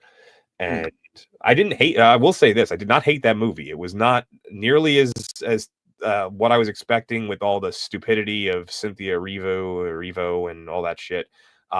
It's if I'm not going to sit here and be like it was the greatest thing I've ever seen, but it was not a terrible experience in the theaters. That being said, so we'll have another show on Saturday, 6 Eastern.